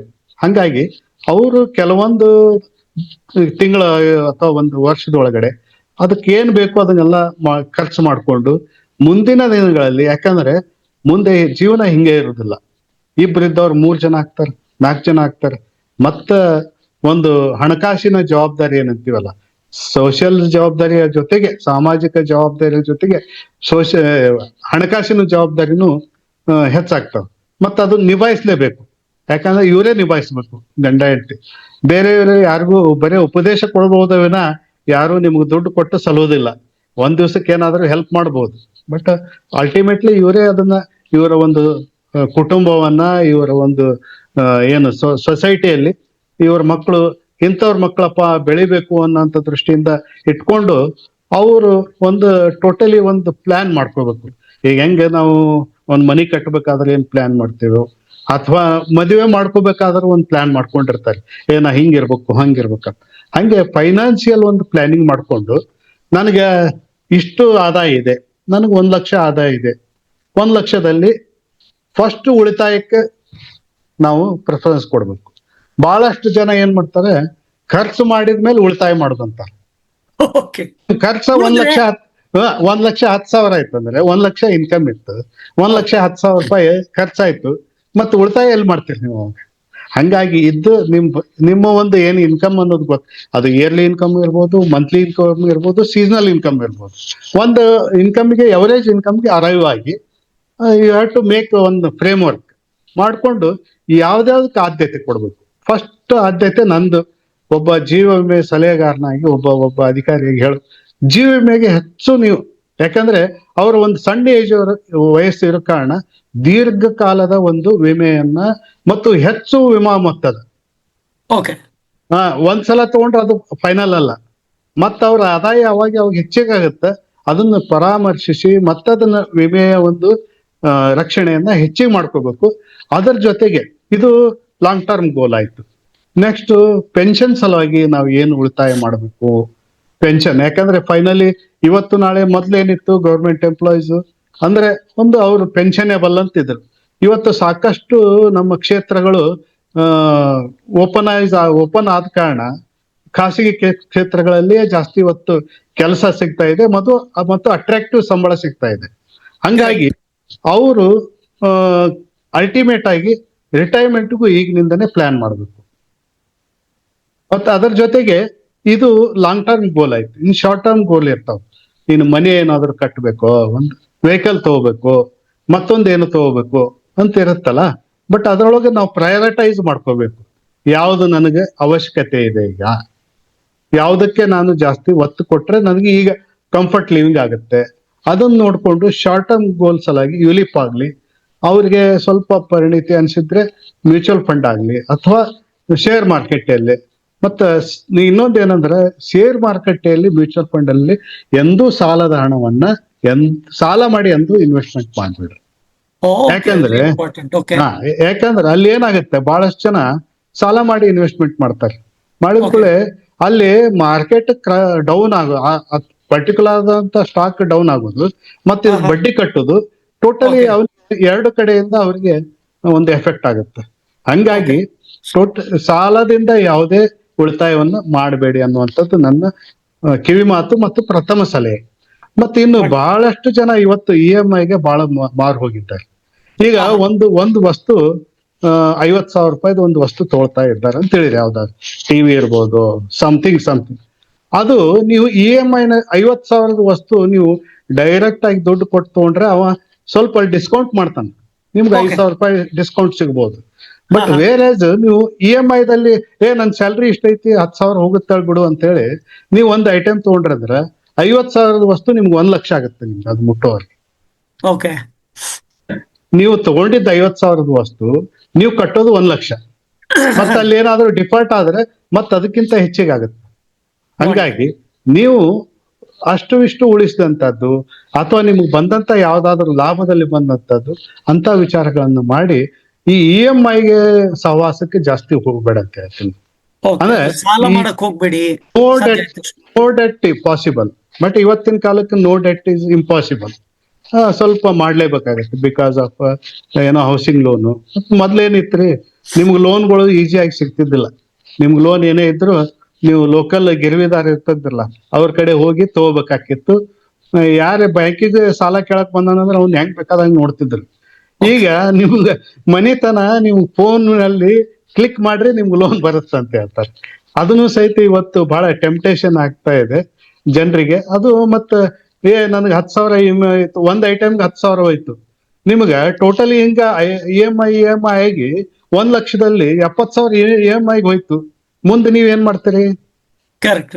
ಉಳಿತಾಯನೂ ಆಗ್ಬೇಕು, ನಿಮ್ ಫ್ಯೂಚರ್ ರಿಟೈರ್ಮೆಂಟ್ ಆಗ್ಬೇಕು, ನಿಮ್ಮ ತುರ್ತು ಯಾವ್ದಕ್ಕಾದ್ರೂ ಈಗ ಇನ್ನೊಂದು ಇದ್ರ ಜೊತೆಗೆ ತುರ್ತು ಆವರ್ತನಿ ಯಾವಾಗ ಸಂಕಷ್ಟಗಳು ಬರ್ತಾವ ಹೇಳಕ್ ಆಗುದಿಲ್ಲ. ಮಿನಿಮಮ್ 3 months ಒಂದು ಏನ್ ಸ್ಯಾಲ್ರಿ ಅಥವಾ ನಿಮ್ ಇನ್ಕಮ್ ಏನಿದೆ ಅದನ್ನ ಒಂದು ರಿಸರ್ವ್ ಮಾಡಿ ಇಟ್ಕೋಬೇಕು. ಯಾಕಂದ್ರೆ ಹೆಲ್ತ್ ಆಸ್ಪೆಕ್ಟ್ ಬರ್ಬೋದು ಅಥವಾ ಫ್ಯಾಮಿಲಿ ಒಳಗೆ ಏನಾದ್ರೂ ಒಂದು ಯಾವ್ದಾದ್ರು ಘಟನೆ ಆಗ್ಬೋದು, ಯಾವ್ದಕ್ಕಾದ್ರೂ ಹೆಲ್ಪ್ ಆಗುತ್ತೆ.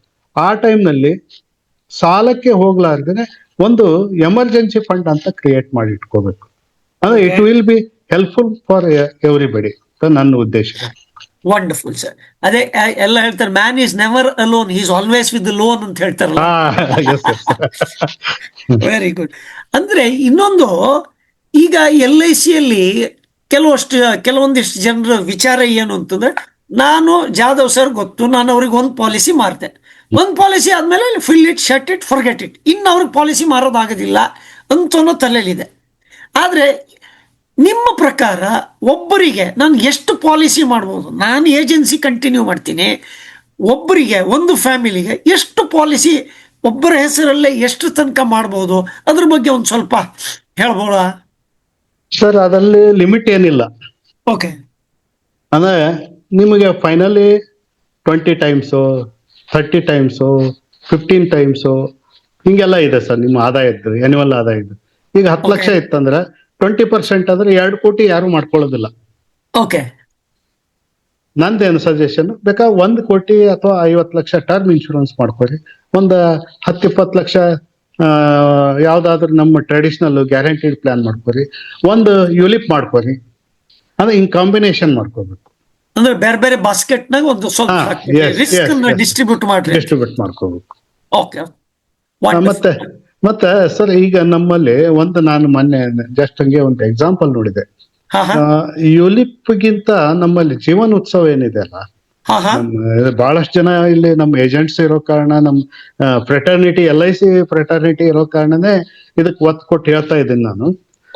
ಒಂದು ಇಂಡೆಕ್ಸ್ ಪ್ಲಸ್ 16 ವರ್ಷಕ್ಕೆ ನಾನು ನೋಡಿದಾಗ 60,000 ನೀವು ಇಯರ್ಲಿ ಪ್ರೀಮಿಯಂ ತಗೊಂಡಾಗ ನಿಮ್ಗೆ ಸುಮಾರು ನಾನು 12ರಿಂದ 13% ರಿಟರ್ನ್ ನಾನು ನೋಡ್ಕೊಂಡೆ. ನಾನು ನೋಡಿದಾಗ 24ರಿಂದ 25 ಲಕ್ಷ ಬರುತ್ತೆ ಮೆಚುರಿಟಿ.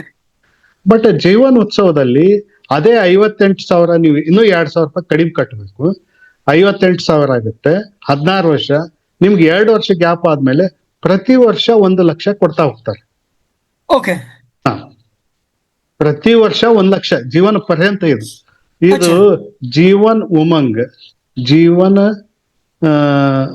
ಯಾವುದು ಜೀವನ್ ಉತ್ಸವ ಮತ್ತು ಆನಂದ್, ಈ ಮೂರು ಪ್ಲಾನ್ಗಳ ವಂಡರ್ಫುಲ್ ಪ್ಲಾನ್ಸ್.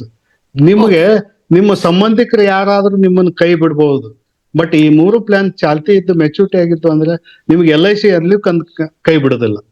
ವಂಡರ್ಫುಲ್. ಒಂದ್ ನಿಮಿಷ, ಎಲ್ಲ ಗ್ರಾಹಕ ಯಾರ್ಯಾರು ಪಾರ್ಟಿಸಿಪೆಂಟ್ ಇದ್ದೀರಿ, ನಿಮ್ಗೆ ಏನಾದ್ರೂ ಜಾಧವ್ ಸರಿಗೆ ಸ್ಪೆಸಿಫಿಕ್ ಆಗಿ ಪ್ರಶ್ನೆ ಕೇಳಬೇಕು ಅಂತಿದ್ರೆ ನೀವು ಒಂದೇ ಚಾಟ್ ಬಾಕ್ಸ್ ಅಲ್ಲಿ ಬರೀಬಹುದು, ಅಥವಾ ನೀವು ಯಾವ ಗ್ರೂಪ್ ಅಲ್ಲಿ ಪುಟ್ಟ ಹೆಜ್ಜೆ ದಿಟ್ಟ ನಡಿಗೆ 11 ಅಂತ ಗ್ರೂಪ್ ಅಲ್ಲಿ ಇದ್ದೀರಲ್ಲ, ಆ ಚಾಟ್ ಬಾಕ್ಸ್ ಅಲ್ಲೂ ಹಾಕ್ಬಹುದು. ಆ ಪ್ರಶ್ನೆನ ನಾನು ಜಾಧವ್ ಸರಿಗೆ ಕೇಳ್ತೀನಂತೆ, ಸರಿನಾ? ಒಂದು 2-3 ನಿಮಿಷ ಸಮಯ ತಗೊಂಡು ನಿಮ್ದು ಏನಾದ್ರು ಚಾಟ್ ಬಾಕ್ಸ್ ಅಲ್ಲಿ ಮೆಸೇಜ್ ಇದೆ, ಪ್ರಶ್ನೆ ಇದೆ, ಅಥವಾ ನಿಮ್ಗೆ ಏನು ಅನಿಸ್ತಾ ಇದೆ ಅದನ್ನ ಆ ಚಾಟ್ ಬಾಕ್ಸ್ ಅಲ್ಲಿ ಅಥವಾ ಈ ಚಾಟ್ ಬಾಕ್ಸ್ ಅಲ್ಲೂ ಸಹಿತ ಹಾಕ್ಬಹುದು, ಸರಿನಾ? ಈಗ ಇಷ್ಟೆಲ್ಲ ವಿಚಾರಗಳು ನೀವೆಲ್ಲ ಒಂದು ಪುಸ್ತಕ ಮಾಡಿದ್ದೀರಾ ಅಲ್ವಾ? ಹೌದು ಮನಿ ಮಾತು ಅನ್ನೋದು ಪುಸ್ತಕ ಮಾಡಿದ್ದೀರಾ. ಸರ್. ಈ ಪುಸ್ತಕ ಆ ಏಜೆಂಟ್ರು ಈ ಪುಸ್ತಕವನ್ನು ತಗೊಂಡು ಹೆಂಗ್ ಉಪಯೋಗ ಮಾಡ್ಕೋಬಹುದು, ಅದ್ರ ಬಗ್ಗೆ ಒಂದು ಸ್ವಲ್ಪ ಇನ್ಫಾರ್ಮೇಶನ್ ಕೊಡ್ಬೋದಾ? ಸರ್, ಮಾರುಕಟ್ಟೆಯಲ್ಲಿ ನಾನು ಬಹಳಷ್ಟು ಪುಸ್ತಕಗಳನ್ನು ನೋಡಿನಿ. ಓಕೆ. ಒಂದು ನಿಮ್ಗೆ ಹೇಳಿದ್ನಲ್ಲ, mutual fund, share market, correct correct. ಇದೇ ರಿಲೇಟೆಡ್ ನನ್ನ ಕಡೆ ಒಂದು 10-15 ಪುಸ್ತಕ ಅದಾವ, ಬೇರೆ ಬೇರೆ Okay. ಲೇಖಕರು ಬರ್ದಿದ್ದು. ಹಾ. ಬಟ್ ಈ ಸದ್ಯಕ್ಕೆ ನನ್ನ ಕಡೆ ಅಷ್ಟೇ ಅದಾವ, ಮತ್ತೆ ನಾನು ಕಲೆಕ್ಟ್ ಮಾಡಕ್ ಆಗಿಲ್ಲ. ಅಂದ್ರೆ ಹಾ. ಅವ್ರದ್ದು ದೃಷ್ಟಿಕೋನ ಒಂದೇ, ಶೇರ್ ಮಾರ್ಕೆಟ್, ಮ್ಯೂಚುವಲ್ ಫಂಡ್ ಮತ್ತು ಅದರ್ ರಿಲೇಟೆಡ್ ಸ್ಕೀಮ್ಸ್. ಓಕೆ. ಜೀವ ವಿಮೆ ಬಗ್ಗೆ ಎಲ್ಲೂ ಯಾರು ನಿಮಗೆ ನಿಖರವಾದ ಮಾಹಿತಿ ಹೇಳೇ ಇಲ್ಲ. ಓಕೆ. ನಾನು ಏನ್ ಮಾಡಿದೆ, ಜೀವ ವಿಮೆ ಜೊತೆಗೆ ನಮ್ಗೆ ಸ್ವಲ್ಪ ಹೊರಗಿನ ಜ್ಞಾನ ಇರ್ಬೇಕು. ಅದೇನಂತಾರಲ್ಲ, ನಮ್ದಷ್ಟೇ ತಿಳ್ಕೊಂಡ್ರೆ ಕೂಪ ಮಂಡುಕಗಳಾಗ್ತಿವೆ ಅಂತಾರಲ್ಲ, ಹೌದು. ಸ್ವಲ್ಪ ಹೊರಗಿಂದ ಜಗತ್ತನ್ನು ನಾವು ನೋಡ್ಬೇಕು ಅನ್ನುವಂಥ ದೃಷ್ಟಿಯಿಂದ ಆ ಪುಸ್ತಕದಲ್ಲಿ ಪ್ರಾಥಮಿಕ ಜ್ಞಾನ ಇದೆ. ಇಲ್ಲ, ಓಕೆ. ಮಾರುಕಟ್ಟೆ ಆಗ್ಲಿ, ಡಿಬೆಂಚರ್ಸ್ ಆಗ್ಲಿ, ಆಮೇಲೆ ನಿಮ್ಗೆ ಚಿಟ್ ಫಂಡ್ ಆಗ್ಲಿ, ನಿಮ್ ಮ್ಯೂಚುವಲ್ ಫಂಡ್ ಆಗ್ಲಿ, ಆಮೇಲೆ ನಿಮ್ಮ ಬೇರೆ ಬೇರೆ ಸ್ಕೀಮ್ಗಳಾಗ್ಲಿ, ಒಂದು ನಾನು ಸ್ಥೂಲ ಮಾಹಿತಿಯನ್ನ ಕೊಟ್ಟಿದ್ದೇನೆ. ಓಕೆ. ಅದ ಇಟ್ ಈಸ್ ನನ್ನ ಪ್ರಕಾರ ಇದು ಒಂದು, ಅದಕ್ಕೆ ನಾನು ಅದು ಟ್ಯಾಗ್ಲೈನ್ ಕೊಟ್ಟಿದ್ದೇನೆ, ಹಾ. ಸುಸ್ಥಿರ ಆರ್ಥಿಕ ಜೀವನಕ್ಕೊಂದು ಕೈಪಿಡಿ ಅಂತೇಳಿ. Correct correct. ಇದರ ಜೊತೆಗೆ ಮೊದಲೇ ನಾನು ಇದು ಪುಸ್ತಕ ಬರೆಯೋದಂದ್ರೆ, ನಾನು ಹೇಳಿದ್ನಲ್ಲ ಈ ಲೇಖನಗಳನ್ನ ಹಾ ಹಾ. ಬಹಳಷ್ಟು ಜನ ನೋಡಿದ್ದಾರೆ, ಅಲ್ಲಿ ಬಹಳಷ್ಟು ಜನ ಪತ್ರಿಕೆಯಲ್ಲಿ ನೋಡಿದ್ದಾರೆ. Okay. ಅವುಗಳನ್ನ ಎಲ್ಲ ಒಟ್ಟು ಕಂಪೈಲ್ ಮಾಡಿ ಈ ಪುಸ್ತಕ, ಅದಕ್ಕಿಂತ ಮೊದಲು ಇದು ಉಳಿತಾಯವೇ ಅಡಿಪಾಯ ಈ ಪುಸ್ತಕ. Correct correct. ಓಕೆ. ಇದು 2ನೇ ಪುಸ್ತಕ ಇದು. Okay. ಈಗ ಇನ್ನೊಂದು ಪುಸ್ತಕ ಮಾಡುವಷ್ಟು ಸರಕಿದೆ ನನ್ನಲ್ಲಿ, ಆದ್ರೆ ನನಗೆ ಸಮಯ ಇಲ್ಲ. ನೋಡೋಣ ಮುಂದಿನ ದಿನಗಳಲ್ಲಿ ಅದು ಏನಾಗುತ್ತೋ ನೋಡೋಣ. ಓಕೆ. ಅಷ್ಟೇ ಜನ ಅಭಿಮಾನಿಗಳು ಇದ್ದಾರೆ ಮಾಡ್ರಿ ಅಂತ ಹೇಳಿ. ಹೌದು, ಡೆಫಿನೆಟ್ಲಿ. ಹಂಗಾಗಿ ಅದು ಹೇಳಿ sir. ಒಂದು ಪ್ರತಿನಿಧಿಗಳಿಗೆ ಒಂದು ಎಲ್ಲ ಪರಿಪೂರ್ಣ ಮಾಹಿತಿ ವಿಮೆಯ ಜೊತೆಗೆ, ಪ್ರತಿನಿಧಿಗಳಿಗೆ ಅಷ್ಟೇ ಅಲ್ಲ, ಯಾರೇ ಆಗ್ಲಿ ಇವತ್ತು ಹೊರಗಿನವರು ಓದಿದ್ರು ಸಹಿತ, ಮತ್ತು ವಿಮೆಯ ಬಗ್ಗೆ ಸೇವೆಗಳು ಏನು, ಅವ್ರು ಏನು ಅದು ಅಪ್ಡೇಟ್ ಮಾಡ್ಕೊಂಡಿದ್ರೆ, ಅದ್ರ ಜೊತೆಗೆ ಪಾಲಿಸಿನ ಯಾವ ರೀತಿ ಅಪ್ಡೇಟ್ ಮಾಡ್ಕೊಂಡಿರ್ಬೇಕು, ತಮ್ಮ ಒಂದು ಪಾಲಿಸಿ ಯಾವುದೇ ಅಡೆತಡೆ ಇಲ್ಲದೆ ಒಂದು ಮೆಚುರಿಟಿ ಆಗ್ಬೇಕಾದ್ರೆ, ಒಂದು ಲೋನ್ ಆಗ್ಬೇಕಾದ್ರೆ, ಕ್ಲೇಮ್ ಸೆಟಲ್ಮೆಂಟ್ ಆಗ್ಬೇಕಾದ್ರೆ ಏನು ಸ್ಟೆಪ್ಸ್, ಏನು ಅವರು ಪ್ರಿಕಾಷನ್ಸ್ ತಗೋಬೇಕು, ಎಚ್ಚರಿಕೆ ತಗೋಬೇಕು ಅನ್ನುವಂತ ವಿಚಾರಗಳಿವೆ. ಮತ್ತೆ ಅದ್ರ ಜೊತೆಗೆ ನಾ ಹೇಳಿದ್ನಲ್ಲ, ಫೈನಾನ್ಸಿಯಲ್ ಮಾರ್ಕೆಟ್ ಬಗ್ಗೆ ಒಂದು ಸ್ಥೂಲ ಪ್ರಾಥಮಿಕ ಮಾಹಿತಿಯನ್ನ ಕೊಟ್ಟಿದ್ದೇನೆ ನಾನೆಲ್ಲ. ಹಂಗಾಗಿ ಮತ್ತೆ ಅದರಲ್ಲಿ ಸಾಕಷ್ಟು ನಮ್ಮ ಕೇಂದ್ರ ಸರ್ಕಾರದ ಯೋಜನೆಗಳು ಸಹಿತ ಅದರಲ್ಲಿವೆ. ಅಂದ್ರೆ totally it is a bunch of 80% insurance, 20-25% with other financial instruments with government register, government this one schemes. ಹಿಂಗಿದೆ. Very good very good. ಅಂದ್ರೆ ಆಮೇಲೆ ಇನ್ನೊಂದು ವಿಷಯ ಹೇಳಲಿಕ್ಕೆ ಇಚ್ಛೆ ಪಡ್ತೀನಿ. ಪ್ರೈಮ್ ಮಿನಿಸ್ಟರ್ ಆಫೀಸಿಗೆ ಜಾಧವ್ ಸರ್ ಪುಸ್ತಕ ಕಳಿಸ್ಕೊಟ್ಟಾಗ ಅಲ್ಲಿಂದಲೂ ಸಹಿತ ಅದಕ್ಕೆ ಒಳ್ಳೆ ಸ್ಫೂರ್ತಿ ಸಿಕ್ತು. ಅದ್ರದ್ದೊಂದು ಸರ್ಟಿಫಿಕೇಟು ಕೊಟ್ಟಿದ್ದಾರೆ, ಅದನ್ನೂ ಸಹಿತ ಕಂಗ್ರ್ಯಾಚುಲೇಷನ್ ಸರ್. ಯಾಕಂದ್ರೆ ಪ್ರೈಮ್ ಮಿನಿಸ್ಟರ್ ಆಫೀಸಲ್ಲೂ ಸಹಿತ ನಿಮಗೆ ರೆಕಗ್ನೈಸ್ ಮಾಡಿದ್ದಾರೆ. ಹಾಗೇನೆ ಇಲ್ಲಿ ಕರ್ನಾಟಕದ ಎಜುಕೇಶನ್ ಮಿನಿಸ್ಟ್ರು ಅದನ್ನು ರೆಕಮೆಂಡ್ ಮಾಡಿದ್ದಾರೆ, ಆಗಿನ ಶಿಕ್ಷಣ ಸಚಿವರು, ಆಗಿನ ಶಿಕ್ಷಣ ಸಚಿವರು. ಹಾಗಾಗಿ ನಿಮ್ಮ ಬರಹದ ಬಗ್ಗೆ ಮಾರ್ಕೆಟ್ ಅಲ್ಲಿ ಒಳ್ಳೆಯದಾದ ಒಂದು ಅಭಿಪ್ರಾಯ ಇದೆ, ಉಪಯೋಗ ಆಗುತ್ತೆ. ಹಾಗೇನೇನೆ ನಿಮ್ಮ ಪುಸ್ತಕವನ್ನು ಪರ್ಚೇಸ್ ಮಾಡ್ಬೇಕಾದ್ರೆ ಅವ್ರು ಎಲ್ಲಿ ಮಾಡಬಹುದು, ಅಥವಾ ನಿಮ್ದು ಏನಾದ್ರು ನಂಬರ್ ಶೇರ್ ಮಾಡ್ಕೋಬಹುದಾ? ಇದು ಇನ್ನೊಂದು ಪ್ರಶ್ನೆ. ಇದನ್ನ ಆನ್ಸರ್ ಮಾಡಿದ್ರೆ ಆಮೇಲೆ ಇನ್ನೊಂದು ಏಜೆಂಟ್ಸ್ ಕೆಲವೊಂದು ಪ್ರಶ್ನೆ ಕೇಳಿದ್ದಾರೆ, ಅದನ್ನ ಕೇಳ್ತೀನಿ. Over to you sir. Just ಈ ಪುಸ್ತಕ ಮೊದಲೇ ಬಿಡುಗಡೆ ಆದಾಗ ನಾನು ಹೇಳಿದೆ, ಮೊದಲನೇ ಪುಸ್ತಕ ಪ್ರಗತಿ ಪ್ರಕಾಶನದವರು ಬೆಂಗಳೂರವರು ಅದು ಪಬ್ಲಿಷ್ ಮಾಡಿದ್ರು. ನೆಕ್ಸ್ಟ್ ಈ 2ನೇ ಪುಸ್ತಕನ ನಮ್ಮ ಒಂದು ಪಬ್ಲಿಷಿಂಗ್ ಹೌಸ್ನಿಂದನೇ ಅದು ಪಬ್ಲಿಷ್ ಆಗಿದ್ದು. ಹಂಗಾಗಿ ಅದು ಸ್ಟಾರ್ಟಿಂಗ್ ನಾನು ಸ್ವಪ್ನ ಬುಕ್ ಹೌಸ್, ನವ ಕರ್ನಾಟಕ, ಇಲ್ಲೆಲ್ಲ ಅಲ್ಲಿ ಸೇಲ್ ಆಗಿದೆ, ಡಿಸ್ಪ್ಲೇ ಇತ್ತು. ಬಹಳಷ್ಟು ಜನ ನನಗೆ ಅಲ್ಲಿಂದ ಸ್ವಪ್ನ ಬುಕ್ ಹೌಸ್ ನಲ್ಲಿ, ನವ ಕರ್ನಾಟಕ ಪಬ್ಲಿಕೇಶನ್ ಶಾಪ್ ನಲ್ಲಿ ನೋಡಿ ಬೆಂಗಳೂರಿನಿಂದ ಮೈಸೂರಿನಿಂದ ನನ್ ಫೋಟೋ ಹಾಕ್ತಿದ್ರು, ಸರ್ ನಿಮ್ ಬುಕ್ಕ ಇಲ್ಲಿದೆ ಅಂತ. ನನಗ್ ಗೊತ್ತಿದ್ದವ್ರು. ಒಂದ್ 2-3 ಫೋಟೋ ಬಂದಿದೆ ನನಗೆ. ಓಕೆ. ಮತ್ತೆ ಫ್ಲಿಪ್ಕಾರ್ಟ್ ನಲ್ಲಿನೂ ಲಭ್ಯ ಇತ್ತು, ಅಮೆಜಾನ್ ನಲ್ಲೂ ಲಭ್ಯ ಇತ್ತು. Okay. ಸ್ವಲ್ಪ ಇತ್ತೀಚೆಗೆ ಅಲ್ಲಿ ಬೇರೆ ವಿಧಗಳಲ್ಲಿ ಕಡಿಮೆ ಆಗಿದೆ, ಯಾಕಂದ್ರೆ ಅಲ್ಲಿ ಅವರು ಮತ್ತೆ ಅದನ್ನ ನೆಕ್ಸ್ಟ್ ಕೇಳಿಲ್ಲ, ಹಿಂಗಾಗಿ ಸಪ್ಲೈ ಮಾಡಿಲ್ಲ. ಮತ್ತೆ ಕರ್ನಾಟಕ ಗೌರ್ಮೆಂಟ್ ಇತ್ತೀಚೆಗೆ ಒಂದು 2 ವರ್ಷದ ಹಿಂದೆ ಒಂದು 500 ಪುಸ್ತಕಗಳನ್ನ ಖರೀದಿ ಮಾಡಿದೆ ಲೈಬ್ರರಿ ಸಲುವಾಗಿ. ಲೈಬ್ರರಿ ಸಲುವಾಗಿ. Okay okay, wonderful. ಗೌರ್ಮೆಂಟ್ ಆ ಮೊದಲನೇ ಪುಸ್ತಕನು ಸುಮಾರು 1600 ಪುಸ್ತಕ ಹೋಗಿದ್ದು ಅದು. ಇದು Okay. 2ನೇ ಪುಸ್ತಕ, ಇದು ಈಗ 500 ತಗೊಂಡಿದ್ದಾರೆ. ಇನ್ನೊಂದು 300 ಆರ್ಡರ್ ಮಾಡಿದ್ದಾರೆ ಬೇರೆಯವರು, ಒಂದು Okay. ಪ್ರಕಾಶನದವರು. ಹಿಂಗಾಗಿ ಹಂಗ್ ಬೇಕಾದ್ರೆ ನನ್ನ ಹತ್ರ ಸಿಗುತ್ತೆ. 984 ಒಂದ್ ನಿಮಿಷ ಚಾಟ್ ಬಾಕ್ಸ್ ಅಲ್ಲಿ ಹಾಕ್ಬಿಡ್ತೀನಿ, so that everybody will know. ಹೇಳಿ ಸರ್. 984 ಹಾ, 555 555 2176 2176 6. 984-555-2176 ಅಲ್ವಾ? 3 times 5. ಗೊತ್ತಾಯ್ತು. ಇದಕ್ಕೆ ಜಾಧವ್ ಸರ್ ನಂಬರು ನಾನು ಚಾಟ್ ಬಾಕ್ಸ್ ಅಲ್ಲಿ ಹಾಕಿದ್ದೀನಿ, ದಯವಿಟ್ಟು ನೋಟ್ ಮಾಡ್ಕೊಳ್ಳಿ. ಅವ್ರು ಮತ್ತೆ ನಿಮ್ ನಂಬರ್ ಈಗ ಎಲ್ಲರಿಗೂ ಸಿಕ್ತು, ಅವ್ರು ಮತ್ತೆ ನಿಮ್ಗೆ ಫೋನ್ ಮಾಡ್ಬಿಟ್ಟು ಅಪಾಯಿಂಟ್ಮೆಂಟ್ ತಗೊಂಡು ನಿಮ್ ಬಗ್ಗೆ ನಿಮ್ಮ ಹತ್ರ ಕೇಳ್ಬಹುದಾ? ಅಥವಾ ಹಂಗೆ ಕೇಳೋದಿದ್ರೆ ಯಾವ ಸಮಯ ಉತ್ತಮವಾದ ಸಮಯ? ಯೂಶುವಲಿ ಸ್ವಲ್ಪ ಸಾಯಂಕಾಲ ಆದ್ರೆ ಒಳ್ಳೇದು ಅಂತ ನನ್ನ ಅಭಿಪ್ರಾಯ. ಅಲ್ಲಲ್ಲ, ಕೆಲವರಿಗೆ ಸಾಯಂಕಾಲ ಅಂದ್ರೆ ಶುರು ಆಗೋದು 8 ಗಂಟೆಯಿಂದ ಆದ್ರೆ.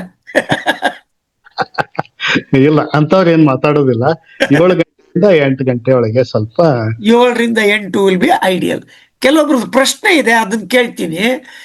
ಈಗ ಕೆಲವ್ರು ಹೇಳಿದ್ದಾರೆ, ಈಗ 2-3 ಪಾಲಿಸಿ ಮಾಡಿ ಕಂಬೈನ್ ಮಾಡೋದು ಒಳ್ಳೇದಾ ಅಥವಾ ಒಂದು ಪಾಲಿಸಿ ಮಾತ್ರ ಮಾರೋದು ಒಳ್ಳೇದಾ? ಇದು ಕೆಲವ್ರ ಪ್ರಶ್ನೆ. ಅದಕ್ಕೊಂದು ಸ್ವಲ್ಪ ವಿಷಯ ಬಿಡಿಸಿ ಹೇಳ್ಬೋದಾ? ಸರ್, ಇದು ಅದೇನಂತಾರಲ್ಲ, ಸಭಾ ನೋಡಿ ರಾಗ ಮಾಡಂತಾರೆ. ಅಚ್ಚಾ. ಸಭೆ ನೋಡಿ ನಾವು ರಾಗ ಮಾಡ್ಬೇಕು. ನೀವು 1000 ಮಂದಿ ಇದ್ದಾಗೂ ಅದೇ ರಾಗ ಮಾಡಿದ್ರು ನಡೆಯೋದಿಲ್ಲ, 10 ಮಂದಿ ಇದ್ದಾಗೂ ಅದೇ ರಾಗ ಮಾಡೋದಿಲ್ಲ. ನಿಮ್ದು ಇದು ಎನರ್ಜಿ ವೇಸ್ಟ್ ಆಗುತ್ತೆ.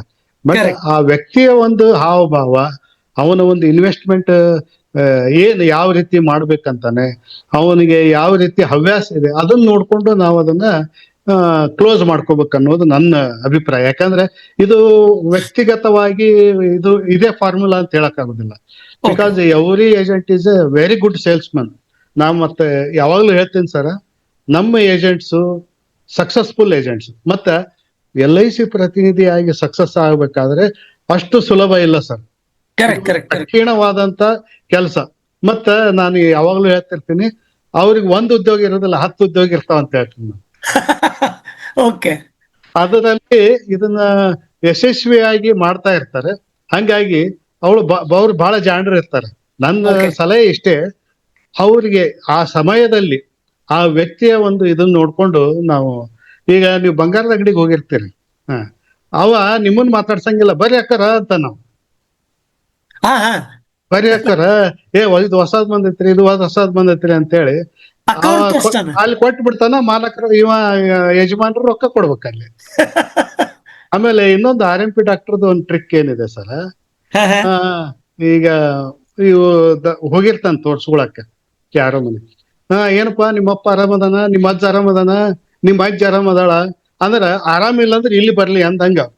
Okay okay, wonderful selling technique. ಅವರಿಗೆ ಅಲ್ಲಿ ನೋಡ್ಕೊಂಡು ಎಲ್ಲ ನಮ್ಮ ಏಜೆಂಟ್ಸ್ ಬಹಳ ಪರ್ಫೆಕ್ಟ್ ಅದಾರ ಸರ್. ಏನಾಗಿದೆ, ಸ್ವಲ್ಪ ಅವರು ಓಪನ್ ಆಗಿ ನೋಡ್ಬೇಕಾಗಿದೆ ಅಷ್ಟೇ. ಈಗ ಓಪನ್ ಆಗಿ ನಾವು ಮುನ್ನುಗ್ಗಿದಾಗ ಕೆಲಸ ಆಗೇಗುತ್ತೆ. ಮತ್ತೆ ಇಲ್ಲಿ ಏನೂ ಜವಾಬ್ದಾರಿ ಇಲ್ಲ, ಎಲ್ಲ LIC ಜವಾಬ್ದಾರಿ ಹೊತ್ಕೊಂಡಿದೆ ಈಗ ಅಂತ. ಗ್ಯಾರಂಟಿಡ್ ಪ್ರಾಡಕ್ಟ್ ಮತ್ತೊಂದು ತಂದು ಇವರು ಓನ್ಲಿ ಕನೆಕ್ಟಿಂಗ್ ಇದು ಅಷ್ಟೇ. ನಮ್ಮ ಪ್ರತಿನಿಧಿಗಳು ಏನ್ ಮಾಡ್ತಾರೆ, ಎಲ್ಲ ನನ್ ಭಾರ ನನ್ ಮೇಲೇನೆ ಬೀಳುತ್ತೆ ಅನ್ನೋ ಹಂಗ್ ಮಾಡ್ತಾರೆ. ಬಟ್ ಇನ್ನು ಮುಂಬರೋ ದಿನಗಳಲ್ಲಿ ಇನ್ನಷ್ಟು ಸ್ಟ್ರೀಮ್ ಆಗುತ್ತೆ LIC ಅಲ್ಲಿ, ಸಾಕಷ್ಟು ಡಿಜಿಟಲೈಸೇಷನ್ ಆಗಿ ಬಹಳ ಮಾಡ್ಲೇಬೇಕು. ಇವತ್ತಿನ ಒಂದು ನಮ್ಮ ಒಂದು ಸಕ್ಸಸ್ಗೆ ಮಾಡ್ಲೇಬೇಕಾಗಿದೆ ಸರ್. ಅಂದ್ರೆ ನಮ್ಮ ಏಜೆಂಟ್ರು ಶ್ರೀಕೃಷ್ಣ ಪರಮಾತ್ಮ ಗೋವರ್ಧನ ಪರ್ವತ ಹಿಕ್ಕೊಂಡಂಗೆ ಇವ್ರು ಎಲ್ಲರೂ ತಮ್ಮ ತಲೆ ಮೇಲೆ ಹಾಕೊಂಡು ಅದನ್ನ ಯಾರ್ಯಾರು ಮಾಡಕ್ಕಾಗತ್ತೋ ಅವ್ರು ಕೊಟ್ಬಿಡಿ ಅಂತ ಹೇಳ್ತೀರಾ. ಹಾಗಾಗಿ ಮನಸ್ಸಿನ ಒತ್ತಡವನ್ನು ಕಡಿಮೆ ಮಾಡ್ಕೊಳ್ಳಿ ಅಂತ. ಇನ್ನೊಂದು ವೆರಿ ಇಂಟ್ರೆಸ್ಟಿಂಗ್ ಪ್ರಶ್ನೆ ಬಂದಿದೆ, ಅಶ್ವಿನಿ ಜಿ ನಾಯಕ್ ಅವ್ರು ಕೇಳ್ತಾ ಇದ್ದಾರೆ, ಇಂಡೆಕ್ಸ್ ಪ್ಲಸ್ ಪ್ಲಾನು ಇದು ನಾವು ತಗೊಂಡು ಅವಾಗೇನಾದರೂ 25 ವರ್ಷದ ನಂತರ ಅಥವಾ 25ನೇ ವರ್ಷ ವಿಡ್ರಾ ಮಾಡ್ಕೋಬೇಕು. ಆವತ್ತಿನ ದಿವಸ ಏನಾದ್ರು ಮಾರ್ಕೆಟ್ ಕ್ರಾಶ್ ಆಗಿಬಿಟ್ರೆ ಹೆಂಗೆ ಪ್ರಾಬ್ಲಮ್ ಆಗ್ಬೋದಾ? ಇದೊಂದು ಪ್ರಶ್ನೆ ಬಂದಿದೆ. ಇದಕ್ಕೆ ನೀವೇನು ಉತ್ತರ ಕೊಡಬೇಕು ಅಂತ ಅನ್ಸ್ತೀರಾ? ಇದು ಅಲ್ಟಿಮೇಟ್ಲಿ ಮತ್ತೆ ಮಾರ್ಕೆಟ್ ಕ್ರ್ಯಾಶ್ ಅದು ಟೋಟಲಿ ಕ್ರ್ಯಾಶ್ ಅಂದಾಗ ನೀವು ಎಲ್ಲಿ ಹೋದ್ರು ಅದು ಟೋಟಲಿ ಹಂಗೆ ಇರುತ್ತೆ. ಓಕೆ ಬಟ್ ನಿಮಗೆ ಅವಾಗ ತಡೆಯುವಂತ ಅವಕಾಶ ಇದ್ರೆ ಓಕೆ ಅಥವಾ ನಿಮ್ಮ ಫಂಡ್ ನೀವು ನೋಡ್ಬೇಕು ಅವಾಗ ಅಂದ್ರೆ ಓಕೆ ನನಗೆ ಅದು ಮೆಚುರಿಟಿ ಆಗೋಕ್ಕಿಂತ ಮೊದ್ಲೇನೆ 3 months 6 months ಒಂದ್ ಸ್ವಲ್ಪ ಅದ್ರ ಬಗ್ಗೆ, ಯಾಕಂದ್ರೆ ನಾನು 10 ರೂಪಾಯಿ 5 ರೂಪಾಯಿ ಅಲ್ಲೇ ಇನ್ವೆಸ್ಟ್ಮೆಂಟ್ ಮಾಡಿಲ್ಲ ನಾನು. Correct. ಇವತ್ತು ನಾವು ಮಕ್ಕಳಿಗೆ ದುಡ್ಡು ಕೊಡ್ಬೇಕಾದ್ರೂ ವಿಚಾರ ಮಾಡಿ ಕೊಡ್ತೀವಿ ನಾವು. ನೀವು ಹಾ. ಅಷ್ಟೊಂದು ದುಡ್ಡು ಇನ್ವೆಸ್ಟ್ಮೆಂಟ್ ಮಾಡಿರೋದ್ಮೇಲೆ ಅದ್ರ ಬಗ್ಗೆ ಪಾಲಿಸಿ ಹೋಲ್ಡರ್ಗೂ ಕಾಳಜಿ ಇರ್ಬೇಕು. ಓಕೆ ಮತ್ತೆ ನಮ್ಮ ಒಬ್ಬ ಕ್ಲೈಂಟ್ ಇಂಥದ್ ಮಾಡ್ಯಾನಪ್ಪ, ಅವನಿಗೆ ಬೇಗ ಅದ್ರದ್ದು ಏನೈತಿ ಏನಿಲ್ಲ ಅಂತ ಹೇಳಿ, ಯಾಕಂದ್ರೆ ಇವ್ರ ಅಡ್ವೈಸರ್ ಅಂತ ಹೇಳಿ ಅವ್ರು ನಂಬಿಕೆ ಕೊಟ್ಟಿರ್ತಾರೆ. ಸ್ವಲ್ಪ Okay. ಇವರು ಅದಕ್ಕೆ ಗೈಡ್ ಮಾಡಿ ಅವ್ರದ್ದೊಂದು ಟ್ರ್ಯಾಕ್ ಇಟ್ಕೋಬೇಕು. ಹಾ ಹಾ ಟ್ರ್ಯಾಕ್ ಇಟ್ಕೊಂಡು ಸ್ವಲ್ಪ ಅವ್ರಿಗೆ ಒಳ್ಳೆ ಲಾಭ ಅನಿಸಿದಾಗ ಕೊಡ್ಸೋದು ಒಳ್ಳೇದಂತ ನನ್ನ ವಿಚಾರ sir. Wonderful sir, wonderful wonderful. ಎಷ್ಟ್ ಸಲ ಇನ್ನೊಂದಿದೆ ನಾವು- ಸರ್, ಹಾ? ಇನ್ನೊಂದಿದೆ.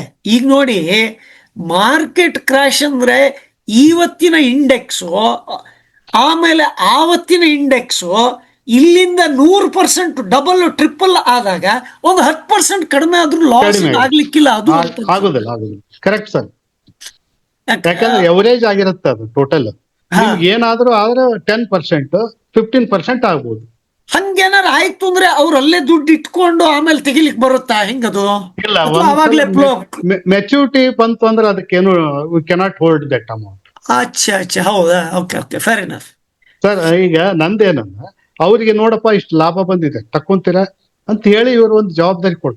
ಈಗ ಒಂದು ಹೇಳ್ತೀನಿ ನಾನು, ಲಾಭ ಬಂದಾಗ ತಗೊಳ್ಳೋದು ಒಳ್ಳೇದು, ನಷ್ಟ ಆದಾಗ ಅದನ್ನ ನಷ್ಟ ಆಯ್ತಪ್ಪ ಅಂತ ಅನುಭವಿಸೋದು ಒಳ್ಳೇದು. ಹಂಗಾಗಿ ನಮ್ಮ ಒಂದು ಲಾಭ ಬಂದಾಗ ಲಾಭ ತಗೊಂಡ್ಬಿಡೋದು ಒಳ್ಳೇದು ಅಂತ ನನ್ನ ಅಭಿಪ್ರಾಯ. Wonderful wonderful. ಎನಿವೆ, ನಾವು ಸ್ಟಾಕ್ ಮಾರ್ಕೆಟ್ ಬಗ್ಗೆನೂ ಒಂದು ಪ್ರೋಗ್ರಾಮ್ ಇಡೋಣ ಅಂತೆ. ಸ್ಟಾಕ್ ಮಾರ್ಕೆಟ್ ಅಲ್ಲಿ ಎಲ್ಲರೂ ಹೇಳ್ತಾರೆ ಇನ್ವೆಸ್ಟ್ ಮಾಡಿ ಲಾಂಗ್ ಟರ್ಮ್ ಅಂತಾರೆ. ಎಕ್ಸಿಟ್ ಮಾಡ್ಬೇಕು ಯಾವಾಗ, ಅದ್ರ ಬಗ್ಗೆನೂ ಡಿಸ್ಕಸ್ ಮಾಡೋಣ ಅಂತ. ಸರಿನಾ? ಮುಂದಿನ ಬರೋ ದಿವಸಗಳಲ್ಲಿ ಅದ್ರ ಬಗ್ಗೆನೂ ಕೊಡೋಣ ಬಿಟ್ಟು ಬರೋ ಕಾರಣ ಸರ್. ನನ್ನ ವ್ಯಾಪ್ತಿ ಬಿಟ್ಟು ಬರೋ ಕಾರಣ ಬೇಕಾದ್ರೆ ಮುಂದಿನ ದಿನಗಳಲ್ಲಿ ಅದನ್ನು ಹೇಳ್ಬೋದು, ಹೇಳುವಷ್ಟು ನನಗೆ ಸ್ವಲ್ಪ ಅದನ್ನ ನೋಡಿ ಅಲ್ಲಲ್ಲ, no, in a simple way. Okay, if I were to give my point of view, there is a daily moving average of the stock. ಹಂಗೆ if you look at large cap index daily moving average, ಅದರಲ್ಲಿ small cap index ಏನಿದೆ ಅದು ಬಿದ್ರೆ first ಬೀಳೋದು ಅದು. ಹೌದು ಹೌದು. ಆಮೇಲೆ ಬೀಳೋದು ಮಿಡ್ ಕ್ಯಾಪ್, ಆಮೇಲೆ ಬೀಳೋದು ಲಾರ್ಜ್ ಕ್ಯಾಪ್. ಹಾಗಾಗಿ ಯಾವಾಗ mid cap index average daily moving average 5%ಗಿಂತ ಕೆಳಗಡೆ ಬೀಳಕ್ಕೆ ಶುರು ಆಯಿತು, ಡೈಲಿ ಮೂವಿಂಗ್ ಆವರೇಜ್ ಟಚ್ ಆಯಿತು ಅಂತಂದರೆ ಆವಾಗ ನೀವು ಸ್ವಲ್ಪ ಜಾಗರೂಕಾಗಿರಿ. ಅದೇ ಮಿಡ್ ಕ್ಯಾಪು 5% ಬೀಳಕ್ಕೆ ಶುರು ಆಯಿತು, that is where you should at least exit certain percentage. ಇದನ್ನ ನಂದು ಅಡ್ವೈಸ್ ಅಂತ ತಗೋಬೇಡಿ, ಯಾಕಂತಂದರೆ ನಾನು ಸೆಬಿ ರಿಜಿಸ್ಟರ್ಡ್ ಅಡ್ವೈಸರ್ ಏನಲ್ಲ. ಇದು ಒಂದು ಕಾಷನ್, ಎಸ್ಪೆಷಲಿ ಎಲ್ಲ ಇನ್ಶೂರೆನ್ಸ್ ಪಾಲಿಸಿ 20-25 ವರ್ಷ ಎಲ್ಲ ಇರಬೇಕಾದ್ರೆ ಇದನ್ನೊಂದು ಸ್ವಲ್ಪ ಗಮನ ಇಟ್ಟರೆ ಲಾಸ್ ಕಡಿಮೆ ಆಗ್ಬೋದು ಅಂತ ನನ್ನ ಅನಿಸಿಕೆ. ಹಾಗೇನೇನೆ ಇವತ್ತಿನ ದಿವಸ ಕಾರ್ಯಕ್ರಮದಲ್ಲಿ ಹೊಸದುರ್ಗದಿಂದ ನವೀನ್ ಕುಮಾರ್ ಸರ್ ಬಂದಿದ್ದಾರೆ. ಅವರು ಸಹಿತ ಕಾಮೆಂಟ್ ಮಾಡಿದ್ದಾರೆ, ನೀವು ಚೆನ್ನಾಗಿ ತಿಳಿಸ್ಕೊಟ್ರಿ ಅಂತ. ಶ್ರೀಧರ್ ಪುರಾಣಿಕರು ನಮ್ಮ ರಾಯಚೂರಿನ SBI ಅವರು ಜಾಯ್ನ್ ಆಗಿದ್ದಾರೆ. ತಿಪ್ಪೇಸ್ವಾಮಿ ಅವರು ನಮ್ಮ ಇಲ್ಲಿ ಕನಕಪುರದವರು SBI. ಹಾಗೆ ಇನ್ನೂ ಸುಮಾರಷ್ಟು ಜನ ಬಂದಿದ್ದಾರೆ. ಎಲ್ಲರದ್ದು ಹೆಸರು ನನಗೆ ಪಟ್ಟಂತ ನೆನಪಾಗೋದು ಕಷ್ಟ, ಪ್ರಾಬ್ಲಮ್ ನನಗೂ ಏಜ್ ಆಗ್ತಾ ಇದೆಯಾ ಅಂತ. ಸುಮಾರಷ್ಟು ಡೆವಲಪ್ಮೆಂಟ್ ಆಫೀಸರ್ಗಳು ಬಂದಿದ್ದಾರೆ. ಹಾಗೆಯೇ ಇವತ್ತಿನ ದಿವಸ ಕಾರ್ಯಕ್ರಮದಲ್ಲಿ ಎಲ್ಲ ಪಾರ್ಟಿಸಿಪೆಂಟ್ಸು, ಏಜೆಂಟ್ಸ್ ಇರಲಿ, ಬಂದವರೆಲ್ಲರೂ ಆ್ಯಕ್ಟಿವ್ ಆಗಿ ಪಾರ್ಟಿಸಿಪೇಟ್ ಮಾಡಿದ್ದಾರೆ. ಹಾಗೆ ಕೊನೆ ತನಕ ಎಲ್ಲರೂ ಇದ್ದಾರೆ. ಆದ್ದರಿಂದ ಎಲ್ಲರಿಗೂ ಬಂದವರಿಗೆ ಆಕ್ಟಿವ್ ಆಗಿ ಪಾರ್ಟಿಸಿಪೇಟ್ ಮಾಡಿದ್ದಾರೆ. ಕೊನೆಯ ಒಂದು 5 ನಿಮಿಷದಲ್ಲಿ ನೀವೇನಾದರೂ ಆಯಿತು ಇವತ್ತಿನ ಕಾರ್ಯಕ್ರಮ ಮುಗೀತು ಅಂಥದ್ದು 3 ಅಂಶ ಇದನ್ನು ಮಾಡ್ಬೇಕವರು ಅಂತ ಅನ್ನೋದಿದ್ರೆ ಯಾವುದು ಅಂತ ಒಂದು ಸ್ವಲ್ಪ ತಿಳಿಸ್ಕೊಡ್ಬೋದಾ ಜ್ಯೋತಿ ಜಾಧವ್ ಸರ್? ಯಾವುದೊಂದು 2 ಅಥವಾ 3 ಅಂಶ ಅವರು ಗಮನ ಇಡಬೇಕು, ಹೂಡಿಕೆ ಬಗ್ಗೆ ಆಗ್ಲಿ, ಇನ್ಶೂರೆನ್ಸ್ ಬಗ್ಗೆ ಆಗ್ಲಿ, ಅದನ್ನ ತಿಳಿಸ್ಕೊಟ್ರೆ ಒಳ್ಳೇದು ಸರ್. ಒಂದು ಜಸ್ಟ್ ಇದು ಕಾಮನ್ ಫಾರ್ಮುಲಾ ಅಲ್ಲ, ಜಸ್ಟ್ ಒಂದು ಸರಳ thumb rule.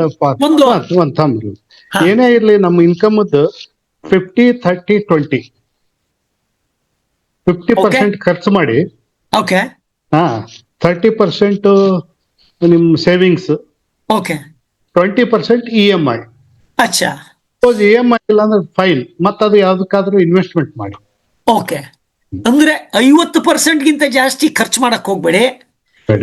ಖರ್ಚು ಮಾಡೋದಕ್ಕಿಂತ ಮುಂಚೆ ನಿಮ್ದು ಇನ್ವೆಸ್ಟ್ಮೆಂಟ್ ಏನು ಅದು ನಿರ್ಧಾರ ಮಾಡಿ, ನಿಮ್ಮ ಸಂಬಳ ಅಥವಾ ಇನ್ಕಮ್ಮು ಪ್ರಾಫಿಟ್ ಏನಿದ್ರು 70%ಅಲ್ಲೇ ಜೀವನ ಮಾಡಬೇಕು, ಮೊದಲನೇದು. ಹೌದು. ಎರಡನೇದು, ಅದಾದ್ಮೇಲೆ EMI ಏನು 20% ಹೋಗೋದಿದ್ರೆ ಸರಿ, ಇಲ್ಲ ಅಂತಂದ್ರೆ ನಮ್ಮ ಖರ್ಚು ಏನಿದ್ರು 50% ಒಳಗಡೆನೆ ಮುಗಿಸ್ಬೇಕು ಅಂತಂದ್ರೆ ವಂಡರ್ಫುಲ್ ವಂಡರ್ಫುಲ್. ಆಮೇಲೆ ಇವತ್ತಿನ ಕಾರ್ಯಕ್ರಮ ಒಳ್ಳೆ ಚೆನ್ನಾಗಿ ನಡೆಸ್ಕೊಟ್ರಿ, ಪ್ರಾಕ್ಟಿಕಲ್ ಆಗಿ ಹೇಳ್ಕೊಟ್ಟಿದ್ದೀರಾ, ಅವ್ರಿಗೆ ಅರ್ಥ ಆಗೋ ರೀತಿಯಲ್ಲಿ. ಅದೇನೋ ಹೇಳ್ತಾರೆ, ಗಿಳಿ ಹೇಳ್ದಂಗೆ ಹೇಳಿದ್ರಿ ಅಂತ ಹೇಳ್ತಿರಲ್ಲ, ಆ ತರ ಹೇಳ್ಕೊಟ್ಟಿದ್ದೀರಾ. ಹೇಳ್ಬಿಡ್ತೀನಿ ಇನ್ನೊಂದ್ 2 ವಿಚಾರ. ಹಾ ಹೇಳಿ ಸರ್, ಹೇಳಿ. ಪ್ರತಿನಿಧಿಗಳಿಗೆ ನಾ ಹೇಳ್ತಾ ಇರ್ತೀನಿ, ಬಹಳಷ್ಟು ಜನ ಈ ಕಮಿಷನ್ ನಿಮ್ ಗಮನಕ್ಕೆ ಬಂದಿರುತ್ತೋ ಅಥವಾ ಇಲ್ಲ ಗೊತ್ತಿಲ್ಲ. ಫಸ್ಟ್ ಇಲ್ಲ ಅದು ಅಲ್ಲ ಜಾಸ್ತಿ ಆಗಿದೆ ಸರ್, ಎಂದೂ ಕಡಿಮೆ ಆಗೋದಿಲ್ಲ. Okay, first commission renewal commission ಅಂತ ಇರುತ್ತೆ ನಮ್ಮಲ್ಲಿ. ಓಕೆ, ಫಸ್ಟ್ ಕಮಿಷನ್ ಈಸ್ ಏನ್ ಪಾಲಿಸಿ ಸೆಲ್ ಮಾಡ್ತಾನಲ್ಲ, that is first commission, first year commission. ಅದಕ್ಕೆ ಹೇಳ್ತೀವಿ. ರಿನ್ಯೂವಲ್ ಕಮಿಷನ್ ಅಂದ್ರೆ ಹಿಂದ್ ಕೆಲಸ ಮಾಡಿರ್ತಾನ, ಅದಕ್ಕೆ ಪ್ರತಿಫಲ ಕೊಡ್ತಾ ಇರುತ್ತೆ ಕಾರ್ಪೊರೇಷನ್. Okay, okay. ಇಲ್ಲಿ ಏನ್ ಮಾಡ್ತಾ ಇದಾರೆ, ಬಹಳ ಸೀನಿಯರ್ ಏಜೆಂಟ್ಸ್ ಬಹಳ ಎಲ್ಲಿ ಆಗ್ತಾ ಇದಾರೆ ಅಂದ್ರೆ, ಒಂದ್ 10-15-20 ವರ್ಷ ಆದ್ಮೇಲೆ ಅವ್ರಿಗೊಂದು ರಿನ್ಯೂವಲ್ ಕಮಿಷನ್ ಜಾಸ್ತಿ ಬೆಳೆದಿರುತ್ತೆ. ಯಾಕಂದ್ರೆ ಏನೋ ದೊಡ್ಡ ಪಾಲಿಸಿ ಮಾಡಿ, ಏನೋ ಯಾಕೆ 15 ವರ್ಷದಿಂದ ಪ್ರತಿನಿಧಿ ಇದ್ದ ಅಂತ ಹೇಳಿ 20 ವರ್ಷದಿಂದ ಇದ್ದ, ಅವನಿಗೆ ರಿನ್ಯೂವಲ್ ಕಮಿಷನ್ಗಿಂತ ಫಸ್ಟ್ ಕಮಿಷನ್ಗಿಂತ ರಿನ್ಯೂವಲ್ ಕಮಿಷನ್ ಜಾಸ್ತಿ ಬರ್ತಾ ಇಲ್ಲ. ಈ ಎಕ್ಸಾಂಪಲ್ ಒಂದು 80,000 ಒಂದು ಎವರೇಜ್ ಇನ್ಕಮ್ ಇತ್ತು. ಓಕೆ, ಅದರಲ್ಲಿ 30,000 ಫಸ್ಟ್ ಕಮಿಷನ್ ತಗೋತಿರ್ತಾನೆ, 50,000 ಕಮಿಷನ್ ತಗೋತಿರ್ತಾನೆ. ಕರೆಕ್ಟ್. ಒಂದು ಅಭಿಪ್ರಾಯ ಏನಂದ್ರೆ, 2 ಅಕೌಂಟ್ ಮಾಡ್ರಿ. ಫಸ್ಟ್ ಕಮಿಷನ್ ಅಷ್ಟೇ ನೀವು ಖರ್ಚು ಮಾಡ್ರಿ, first year commission first year commission ಅಷ್ಟೇ ಖರ್ಚು ಮಾಡ್ರಿ. ರಿನ್ಯೂವಲ್ ಕಮಿಷನ್ ಇನ್ನೊಂದು ಅಕೌಂಟ್ಗೆ ಹಾಕ್ತಾ ಬರ್ರಿ. Okay, separate account. Okay, good. ನಿಮ್ಮ ಅಸೆಟ್ ಕ್ರಿಯೇಷನ್ಗಾಗ್ಲಿ, ನಿಮ್ಮ ಒಂದು ಯಾವುದೇ ಫಂಡ್ ಕ್ರಿಯೇಟ್ ಮಾಡಕ್ಕಾಗ್ಲಿ, ನಿಮ್ಮ ಮಕ್ಕಳ ಎಜುಕೇಶನ್ಗಾಗ್ಲಿ, ಮದುವೆಗಾಗ್ಲಿ, ಅಥವಾ ನಿಮ್ಮ ಹೆಣ್ಮಕ್ಳು ಏನಾರ ಒಂದು 5 ತೊಲಿ ಬಂಗಾರ ಕೊಡ್ಸಪ್ಪ ಅಂತಂದಾಗ ಇಮಿಡಿಯೇಟ್ ಕೊಡ್ಸೋಂಗಿರ್ಬೇಕು. ಓಕೆ, ಈಗ ಏನ್ ಮಾಡ್ತಾ ಇದಾರೆ ಸರ, 30,000 first commission, 50,000 renewal commission. Renewal commission ಬೆಳೀತಾ ಬೆಳೀತಾ ಒಂದ್ ದಿವ್ಸಕ್ಕೆ ಅದು ಕಡಿಮೆ ಆಗಿ ವ್ಯಾನಿಷ್ ಆಗುತ್ತೆ. ರಿನ್ಯೂವಲ್ ಕಮಿಷನ್ ಮೇಲೆ ಡಿಪೆಂಡ್ ಆದ್ರೆ ಅದು ಒಂದಿಲ್ಲ ಒಂದ್ ದಿವಸ ಅದು ಕ್ರಮೇಣ ಕಡಿಮೆ ಆಗುತ್ತೆ. ಹಂಗಾಗಿ ನಾನು ಫಸ್ಟ್ ಕಮಿಷನ್ ಅವರು ತಮ್ಮ ಮನೆ ತಮ್ಗೇನು ತಿಂಗಳದ ಖರ್ಚು ವೆಚ್ಚಗಳನ್ನ ಐತಲ್ಲ, ಫಸ್ಟ್ ಇಯರ್ ಕಮಿಷನ್, ಅವಾಗಷ್ಟೇ ಅವರು ಹೊಸ ಬಿಸ್ನೆಸ್ ಮಾಡಕ್ ಓಡಾಡ್ತಾರ. ಕರೆಕ್ಟ್. ಹಂಗಾಗಿ ಇದೊಂದು ನಾನು ಯಾವಾಗ್ಲೂ ಹೇಳ್ತಾ ಇರ್ತೀನಿ, ಇದು ಒಂದು ನಾನು ಮಾಡ್ಕೊಂಡಂತ rule. First commission, first year commission ಖರ್ಚಿಗಾಗಿ, renewal commission asset building or ನಿಮ್ಮ ಸ್ಪೆಸಿಫಿಕ್ ಒಂದು ಕೆಲವೊಂದು ಇಂಥ ಉದ್ದೇಶಗಳನ್ನ ಈಡೇರಿಸ್ಕೊಳ್ಳಿಕ್ಕೆ ಅದೊಂದು ಮಾಡ್ಬೇಕು. ಅಂದಾಗ ಬಿಸ್ನೆಸ್ ಆಟೋಮೆಟಿಕ್ ಪಿಕಪ್ ಆಗುತ್ತೆ. ಇದರ ಜೊತೆಗೆ ಸರ್, ಹಣ ಅನ್ನೋದೇನಿದೆ ಅಲ್ಲ, ಅದು ಒಂದೇ ಒಂದು ಭಾಷೆ ಮಾತಾಡುತ್ತೆ, ಅದಕ್ಕೆ ಬೇರೆ ಏನು ಹಣ ಎಲ್ಲಾ ಭಾಷೆಗಳೊಳಗೂ ಬೇಕು, ಎಲ್ಲರಿಗೂ ಬೇಕು.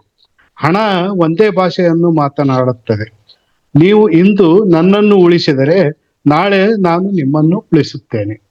Very good, very good. Apply ಆಗುತ್ತೆ, ಎಲ್ಲಾ ಭಾಷೆ ಒಳಗೂ ಅಪ್ಲೈ ಆಗುತ್ತೆ. ಬಾಗಲಕೋಟೆ ಭಾಷೆ ಒಳಗೆ ಹೇಳ್ಬೇಕಂದ್ರೆ ಬೀಜ ಮಾತು ಹೇಳಿದ್ರು ನೋಡ್ರಿ. ಅದಕ್ಕೆ ಇಂಗ್ಲಿಷ್ ನಾಗ ಹೇಳ್ಬೇಕಾ, save money and money will save you. Wonderful. 2 ಅನೇಕ ವಿಚಾರಗಳನ್ನು ಹೇಳಿ thank you so much sir. ನೀವು ಇಷ್ಟು ಬ್ಯುಸಿ ಇತ್ತಂದ್ರು ಸತ್ಯಕ್ಕೆ ನಿಮ್ಮ ಕೆಲಸಗಳನ್ನು ಬದಿಗೆ ಒತ್ತಿ ನಮ್ಮ ಕಾರ್ಯಕ್ರಮಕ್ಕೆ ಬಂದ್ಬಿಟ್ಟು ಎಲ್ಲರಿಗೂ ಆ ನಂಬರ್ ಶೇರ್ ಮಾಡಿದ್ಯಲ್ಲ ಸಿದ್ದಮ್ಮ ಮೇಡಮ್, ಮತ್ತೆ ಕಳಿಸ್ಕೊಡ್ತೀನಿ. ಅಲ್ಲ, ಇದು ಯಾರಿಗೆ ಬೇಕಾಗಿತ್ತು?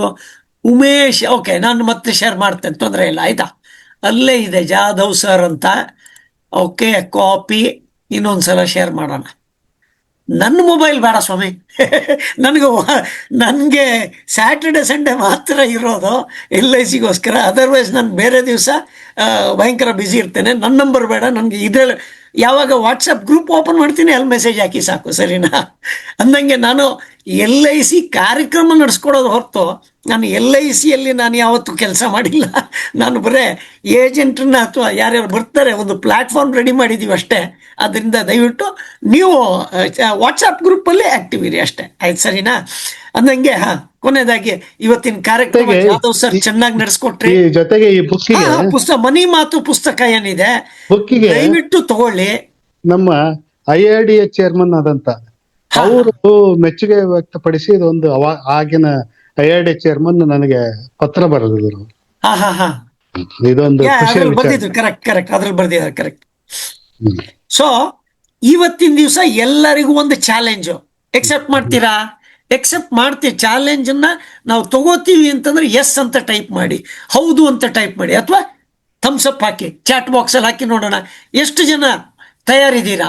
Okay, Bhavana madam, Bharati madam, okay, Shivaji ಎಲ್ಗಾರ ಭಯಂಕರ ಆಕ್ಟಿವ್ ಇದ್ದಾರೆ, ರಘು, ಎಸ್ ಎಸ್ ಎಸ್, ಎಲ್ಲರೂ ಚಾಲೆಂಜ್ ಎಕ್ಸೆಪ್ಟ್ ಮಾಡ್ಕೊಂಡಿದ್ದೀರಾ ಅಂತಂದ್ರೆ ನೀವೇನ್ ಮಾಡ್ಬೇಕು ಅಂತಂದ್ರೆ ಒಂದು ನಿಮಿಷದ ವಿಡಿಯೋ ಮಾಡಬೇಕು. ಇವತ್ತಿನ ದಿವಸ ಜಾಧವ್ ಸರ್ ಕಾರ್ಯಕ್ರಮದಲ್ಲಿ, ಪುಟ್ಟ ಹೆಜ್ಜೆ ದಿಟ್ಟ ನಡಿಗೆ ಕಾರ್ಯಕ್ರಮದಲ್ಲಿ ಏನು ಒಂದು ವಿಷಯ ಕಲ್ತ್ರಿ, ಏನು ಒಂದು ವಿಷಯ ಅಳವಡಿಸ್ಕೊಳ್ತೀರಾ, ಇದನ್ನ ಒಂದು ವಿಡಿಯೋ ಮಾಡಿ ಹಾಕಿ. ನಿಮ್ಮ ಹೆಸರು, ನಿಮ್ಮ ಇರುವಂಥ ಸ್ಥಳ, ಎಕ್ಸಾಂಪಲ್ ಸತೀಶ್ ಪ್ರಭು, ಬೆಂಗಳೂರು ಏಜೆಂಟು, ಇವತ್ತಿನ ದಿವಸದಲ್ಲಿ ಒಂದು ಅಂಶ ಕಲ್ತಿದ್ದಂದ್ರೆ 50% ಮಾತ್ರ ಖರ್ಚು ಮಾಡಬೇಕು, 30% ಸೇವಿಂಗ್ ಮಾಡಬೇಕು, 20% ಒಳಗಡೆ ಸಾಲ ಸೋಲವ ಅದ್ರದ್ದು ತೀರಿಸುವಂಥದ್ದು. ಹಿಂಗೆ ಹೇಳ್ಬಿಟ್ಟು ಒಂದು ವಿಡಿಯೋ ದಯವಿಟ್ಟು ಹಾಕಿ ಕೊಟ್ರೆ ಜಾಧವ್ ಸರಿಗೂ ಅನುಕೂಲ ಆಗುತ್ತೆ. ಆಮೇಲೆ ಇನ್ನು ಆ ಗ್ರೂಪಲ್ಲಿ ಇರುವ 600-700 ಜನ ಯಾರಿದ್ದಾರೆ ಅವರಿಗೂ ಸಹಿತ, ಬರಲಾರ್ದವರಿಗೂ ಸಹಿತ ನಿಮ್ಮ ಮುಖಾಂತರ ಕಲ್ತಿದ್ಯೇನೋ ಅನ್ನೋದು ವಿಷಯ ಅರ್ಥ ಆಗುತ್ತೆ. ಆದ್ದರಿಂದ ಒಂದೇ ಈ ಚಾಟ್ ಬಾಕ್ಸಲ್ಲಿ ಹಾಕ್ಲಿಕ್ಕೆ ಆಗ್ಲಿಕ್ಕಿಲ್ಲ, ಯಾಕಂದ್ರೆ ನಾನು ಮುಗಿಸೇ ಬಿಡ್ತೀನಿ. ಅದಾದಮೇಲೆ ದಯವಿಟ್ಟು ವಾಟ್ಸಪ್ ಗ್ರೂಪಲ್ಲಿ ಇನ್ನು 1 ಗಂಟೆ ಆ ಸಮಯ ಕೊಟ್ಟಿರ್ತೀನಿ. ಆ ಸಮಯದಲ್ಲಿ 1 ಮಿನಿಟ್ ವಿಡಿಯೋ ಹಾಕ್ಬಿಡಿ. So that could be one of the wonderful contribution to Jyotiba Jadhav ಸರ್ದು ಅವರಿಗೆ ನೀವು ಒಂದು ರೆಸ್ಪೆಕ್ಟ್ ಕೊಡ್ತೀರಾ ಅಂತ ಹೇಳ್ತಾ, ಇವತ್ತಿನ ಕಾರ್ಯಕ್ರಮಕ್ಕೆ ಬಂದಂಥ ಎಲ್ಲರಿಗೂ ಸಹಿತ, ಡೆವಲಪ್ಮೆಂಟ್ ಆಫೀಸರ್ ಇರ್ಬೋದು, SBI ಇರ್ಬೋದು, ಕೆಲವೊಬ್ಬರು ಬ್ರಾಂಚ್ ಮ್ಯಾನೇಜರ್ ABMS ಇರ್ಬೋದು, ಯಾಕಂದ್ರೆ ನನಗೆ ಗೊತ್ತಿಲ್ವಲ್ಲ. ಹಾಗೇನೆ ಇವತ್ತಿನ ದಿವಸ ಇನ್ನೊಬ್ರು ಬಂದಿದ್ದಾರೆ, ಯಾರು ಸಿದ್ದಮ್ಮ ಅಂತಂದ್ಬಿಟ್ಟು, ಅವರು ಶಿವಮೊಗ್ಗ ಡಿವಿಷನ್ನಲ್ಲಿ ನಂಬರ್ 1 ಭೀಮಾ ಸಖಿ ಹೊಸ ಕಾನ್ಸೆಪ್ಟ್. ಅಭಿನಂದನೆಗಳು. ಅವರು ಮುಂದಿನ ವಾರ ಅಥವಾ ಅದ್ರ ಮುಂದಿನ ವಾರ, ಈ 2 ವಾರದಲ್ಲಿ ಅವರು ಬಂದು ನಿಮ್ಮನ್ನು ಅಡ್ರೆಸ್ ಮಾಡ್ತಾ ಇದ್ದಾರೆ ಅಂತ ಹೇಳಲಿಕ್ಕೆ ಇಷ್ಟಪಡ್ತೀನಿ. ಮತ್ತೆ ಯಾರಾದರೂ ಏನಾದ್ರು ಮಾತಾಡಬೇಕು ಅಂತಿದ್ರೆ ನೀವು ಕೈ ಎತ್ತಬಹುದು. ಸೊ ದ್ಯಾಟ್ ಹ್ಯಾಂಡ್ ರೈಸ್ ಮಾಡಿದ್ರೆ ನಿಮಗೆ ಅಲೌ ಮಾಡ್ತೀನಿ. ನಮ್ಮ ಯಾರಿದು ಪರಶುರಾಮ್ ಸಿರೂರ್, ನೀವೇನೋ ಮಾತಾಡ್ಬೇಕಾದ್ರೆ ಅನ್ಮ್ಯೂಟ್ ಮಾಡಿ ಮಾತಾಡಿ, ಅಲೌ ಮಾಡಿದ್ದೀನಿ. ಹಲೋ ಸರ್, ನಮಸ್ತೆ. ನಮಸ್ತೆ, ಹೇಳಿ. ಹಲೋ, ಹೇಳಿ. ಸರ್, ಮೊದಲನೇದಾಗಿ ನಮ್ ಸರ್ಗೆ ತುಂಬಾ ಖುಷಿ ತರುವಂತ ವಿಚಾರ ಎಲ್ಲವನ್ನು ಇವತ್ತು ವ್ಯಕ್ತಪಡಿಸಿದ್ದಾರೆ ನನಗೆ. ಯಾಕಂದ್ರೆ ಇವತ್ತು ಅವ್ರದೇ ಕಾರ್ಯಕ್ರಮ ಇರೋದ್ರಿಂದ ಸಾಯಂಕಾಲದಿಂದ ವೇಟ್ ಮಾಡ್ತಾ ಇದ್ದೀನಿ, ಯಾವಾಗ ನಾವು ಅವ್ರ ಮಾತು ಕೇಳ್ತಿದೀವಿ ಅಂತೇಳಿ. ಹಾಗಿರೋದ್ರಿಂದ ತುಂಬಾ ವಿಚಾರಗಳನ್ನು ತಿಳಿಸ್ಕೊಟ್ರು ಇವತ್ತು. ನಾವು ಮುಖ್ಯವಾಗಿ ಗಮನಿಸ್ಬೇಕಾಗಿರೋದಂದ್ರೆ ಸಭಾ ನೋಡಿ ರಾಗ ಮಾಡ್ಬೇಕು ಅನ್ನುವಂಥದ್ದು. ವಂಡರ್ಫುಲ್. ಅದು ತುಂಬಾ ಇಂಪಾರ್ಟೆಂಟ್ ಆಗಿರುವಂತ ಪಾಯಿಂಟ್. ಹಾಗೆ ಸಾಲ ಮಾಡಿ ಇನ್ವೆಸ್ಟ್ಮೆಂಟ್ ಯಾವತ್ತು ಮಾಡಬಾರ್ದು ಅನ್ನುವಂಥದ್ದು. Very good. ಕೊನೆಗೆ ಹೇಳಿರುವಂತ ಮತ್ತೆ ಇನ್ನೊಂದ್ ಏನಂತಂದ್ರೆ, ಅದೇ ಮೇಲಿಂದ ಚಾಕು ಬೀಳುವಾಗ ಅದನ್ನ ಯಾವತ್ತು ಕೈಯಿಂದ ಟಚ್ ಮಾಡಬಾರ್ದು ಅನ್ನುವಂಥದ್ದು. ಇವೆಲ್ಲ ಪಾಯಿಂಟ್ಸ್ ಏನಾಗಿದೆ ಅಂದ್ರೆ ಸರ್, ನಾವು ದಿನನಿತ್ಯ ಸಾಕಷ್ಟು ತಪ್ಪುಗಳು ಮಾಡ್ತಿರ್ತೀವಿ, ಆ ತರದ ತಪ್ಪುಗಳು ಆಗ್ಬಾರ್ದು ಅನ್ನುವಂಥದ್ದನ್ನ ಕಿವಿ ಮಾತದು ನಮ್ಗೆ. ವಂಡರ್ಫುಲ್. ದಯವಿಟ್ಟು ಪರಶುರಾಮ್ ಅವರೇ, ನಿಮ್ಮ ವಿಡಿಯೋ ಎಕ್ಸ್ಪೆಕ್ಟ್ ಮಾಡ್ತಾ ಇದ್ದೀನಿ ವಾಟ್ಸ್ಆಪ್ ಗ್ರೂಪ್ ಅಲ್ಲಿ. ಏನ್ ಹೇಳಿದ್ದು, ಯಾಕಂದ್ರೆ ಇಲ್ಲಿ ಬರೀ ಕೇಳಿಸ್ತಾ ಇದೆ, ನೀವು ಯಾರು ಅಂತ ಕಾಣಿಸಲ್ವೇ? ಸರಿ ಸರ್, ಖಂಡಿತ ಸರ್. ಸರಿನಾ? ಹಾಗೆ ಕೊನೆಗೆ 3 ಪಾಯಿಂಟ್ಸ್ ತುಂಬಾ ಇಂಪಾರ್ಟೆಂಟ್ ಸರ್. 50, 30, 20. ಓಕೆ, ಅದನ್ನ ನಾವೆಲ್ಲರೂ ಅಳವಡಿಸ್ಕೊಳ್ಳೇಬೇಕು, ಅಂದ್ರೆ ಚೆನ್ನಾಗಿರ್ತೀವಿ ಅನ್ನುವಂಥದ್ದು. ಇವತ್ತು ವಿಶೇಷವಾಗಿ ತುಂಬಾ ಚೆನ್ನಾಗಿರುವಂತ ಕಾನ್ಸೆಪ್ಟ್ ಅನ್ನ ತಿಳಿಸ್ಕೊಟ್ಟಿದ್ರಿ ಸರ್. ನಮ್ ಕಡೆಯಿಂದ ತುಂಬಾ ಹೃದಯದ ಧನ್ಯವಾದಗಳು ಸರ್ ನಿಮ್ಗೆ. ಥ್ಯಾಂಕ್ ಯು ಪರಶುರಾಮ್ ಅವರೇ, thank you so much. Thank you sir. Yeah Naveen sir, ನಿಮ್ಮನ್ನ ನೀವು ಅನ್ಮ್ಯೂಟ್ ಮಾಡ್ಕೊಂಡು ಮಾತಾಡ್ಬೋದು. ಓಹ್, ಯಾರಿಗ್ ಮಾಡ್ದೆ ಅನ್ಮ್ಯೂಟು? ಯಾ, ಯಾ. ಹಾ, ನವೀನ್ ಸರ್. ನಮಸ್ಕಾರ ನವೀನ್ ಅವರೇ. ನಮಸ್ಕಾರ. ಜಾಧವ್ ಸರ್ ಅವರ ಧ್ವನಿ ಕೇಳಿ ಬಹಳ ಖುಷಿ ಆಯ್ತು ನನಗೆ. ಜಾಧವ್ ಅವರು ನನಗೆ ಖುಷಿ ಬರೀ ಆಯ್ತು. ನಮ್ಮ ಡೆವಲಪ್ಮೆಂಟ್ ಆಫೀಸರ್ ಆಗಿ ಸ್ನೇಹಿತರಷ್ಟೇ ಅಲ್ಲ, ಒಳ್ಳೆ ಬರಹಗಾರರು ಅವರು. ಹಾಗಾಗಿ ನಮ್ಮ ಬಳಗದ ಬಹಳ ಒಂದು ಪ್ರಮುಖವಾದಂತ ಒಂದು ನಮ್ಗವ್ರಿಗೆ ಒಂದು ಕೊಂಡಿ ಇದೆ.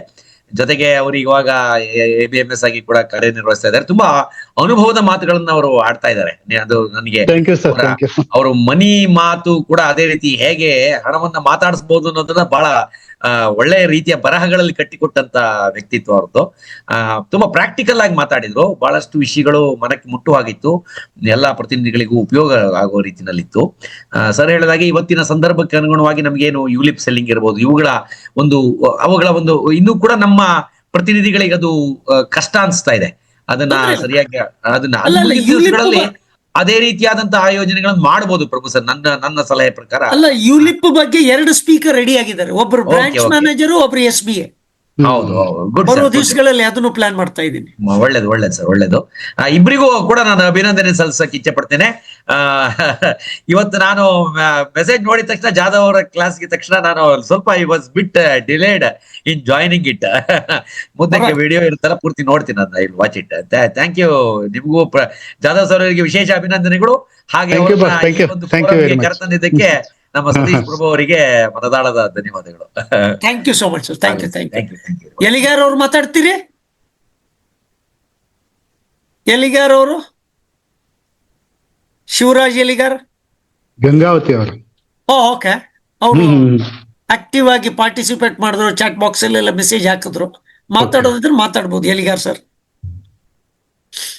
ಇಲ್ವಾ? ಸರಿ, ರಮೇಶ್ ಅವ್ರು ಮಾತಾಡ್ಬೋದಾ?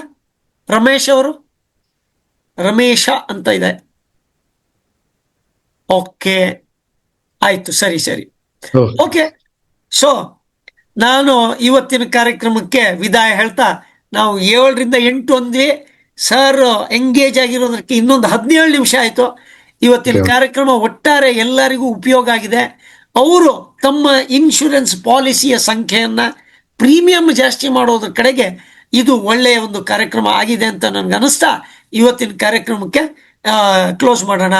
ಮತ್ತೆ ಮುಂದಿನ ಸಂಡೇ 7ರಿಂದ 8 ಗಂಟೆ ದಯವಿಟ್ಟು ನಿಮ್ಮ ಅನಿಸಿಕೆಯನ್ನ ವಿಡಿಯೋ ಮುಖಾಂತರ ಅಥವಾ ಆಡಿಯೋ ಮುಖಾಂತರ ದಯವಿಟ್ಟು ವಾಟ್ಸಪ್ ಗ್ರೂಪ್ ಅಲ್ಲಿ ಶೇರ್ ಮಾಡಿ. With this, thank you so much Jadhav sir. ತಮ್ಮ ಮೂಲಕ ರಾಜ್ಯದಾದ್ಯಂತ ಎಲ್ಲರಿಗೂ, ನಮ್ಮ ಬಳಗಕ್ಕೆ ಒಂದು ಮಾತಾಡ್ಲಿಕ್ಕೆ ಅನುಕೂಲ ಆಯ್ತು. ಈ ಒಂದು ವೇದಿಕೆಯನ್ನು ಕಲ್ಪಿಸಿಕೊಟ್ಟಂತ ಸತೀಶ್ ಪ್ರಭು ಅವರಿಗೆ ತುಂಬಾ ಧನ್ಯವಾದಗಳು. ಮತ್ತು ಇದೇ ರೀತಿ ಅವರು ಇನ್ನಷ್ಟು ಕಾರ್ಯಕ್ರಮಗಳನ್ನ ನಡೆಸಿಕೊಡ್ಲಿ, ನಮ್ಮ ಒಂದು ಬಳಗಕ್ಕೆ ಹೆಚ್ಚು ಉಪಯೋಗ ಆಗಲಿ ಅಂತ ಹೇಳಿ ನನ್ನ ಅಭಿಪ್ರಾಯದೊಂದಿಗೆ ಮತ್ತೊಮ್ಮೆ ತುಂಬ ಹೃದಯದ ಧನ್ಯವಾದಗಳನ್ನ ಹೇಳ್ತೇನೆ ಸರ್. ನಮಸ್ಕಾರ. Thank you so much sir, thank you so much. So ಇನ್ನೊಂದು 2 ನಿಮಿಷದಲ್ಲಿ ಕ್ಲೋಸ್ ಮಾಡ್ತಾ ಇದ್ದೀನಿ. Thank you sir.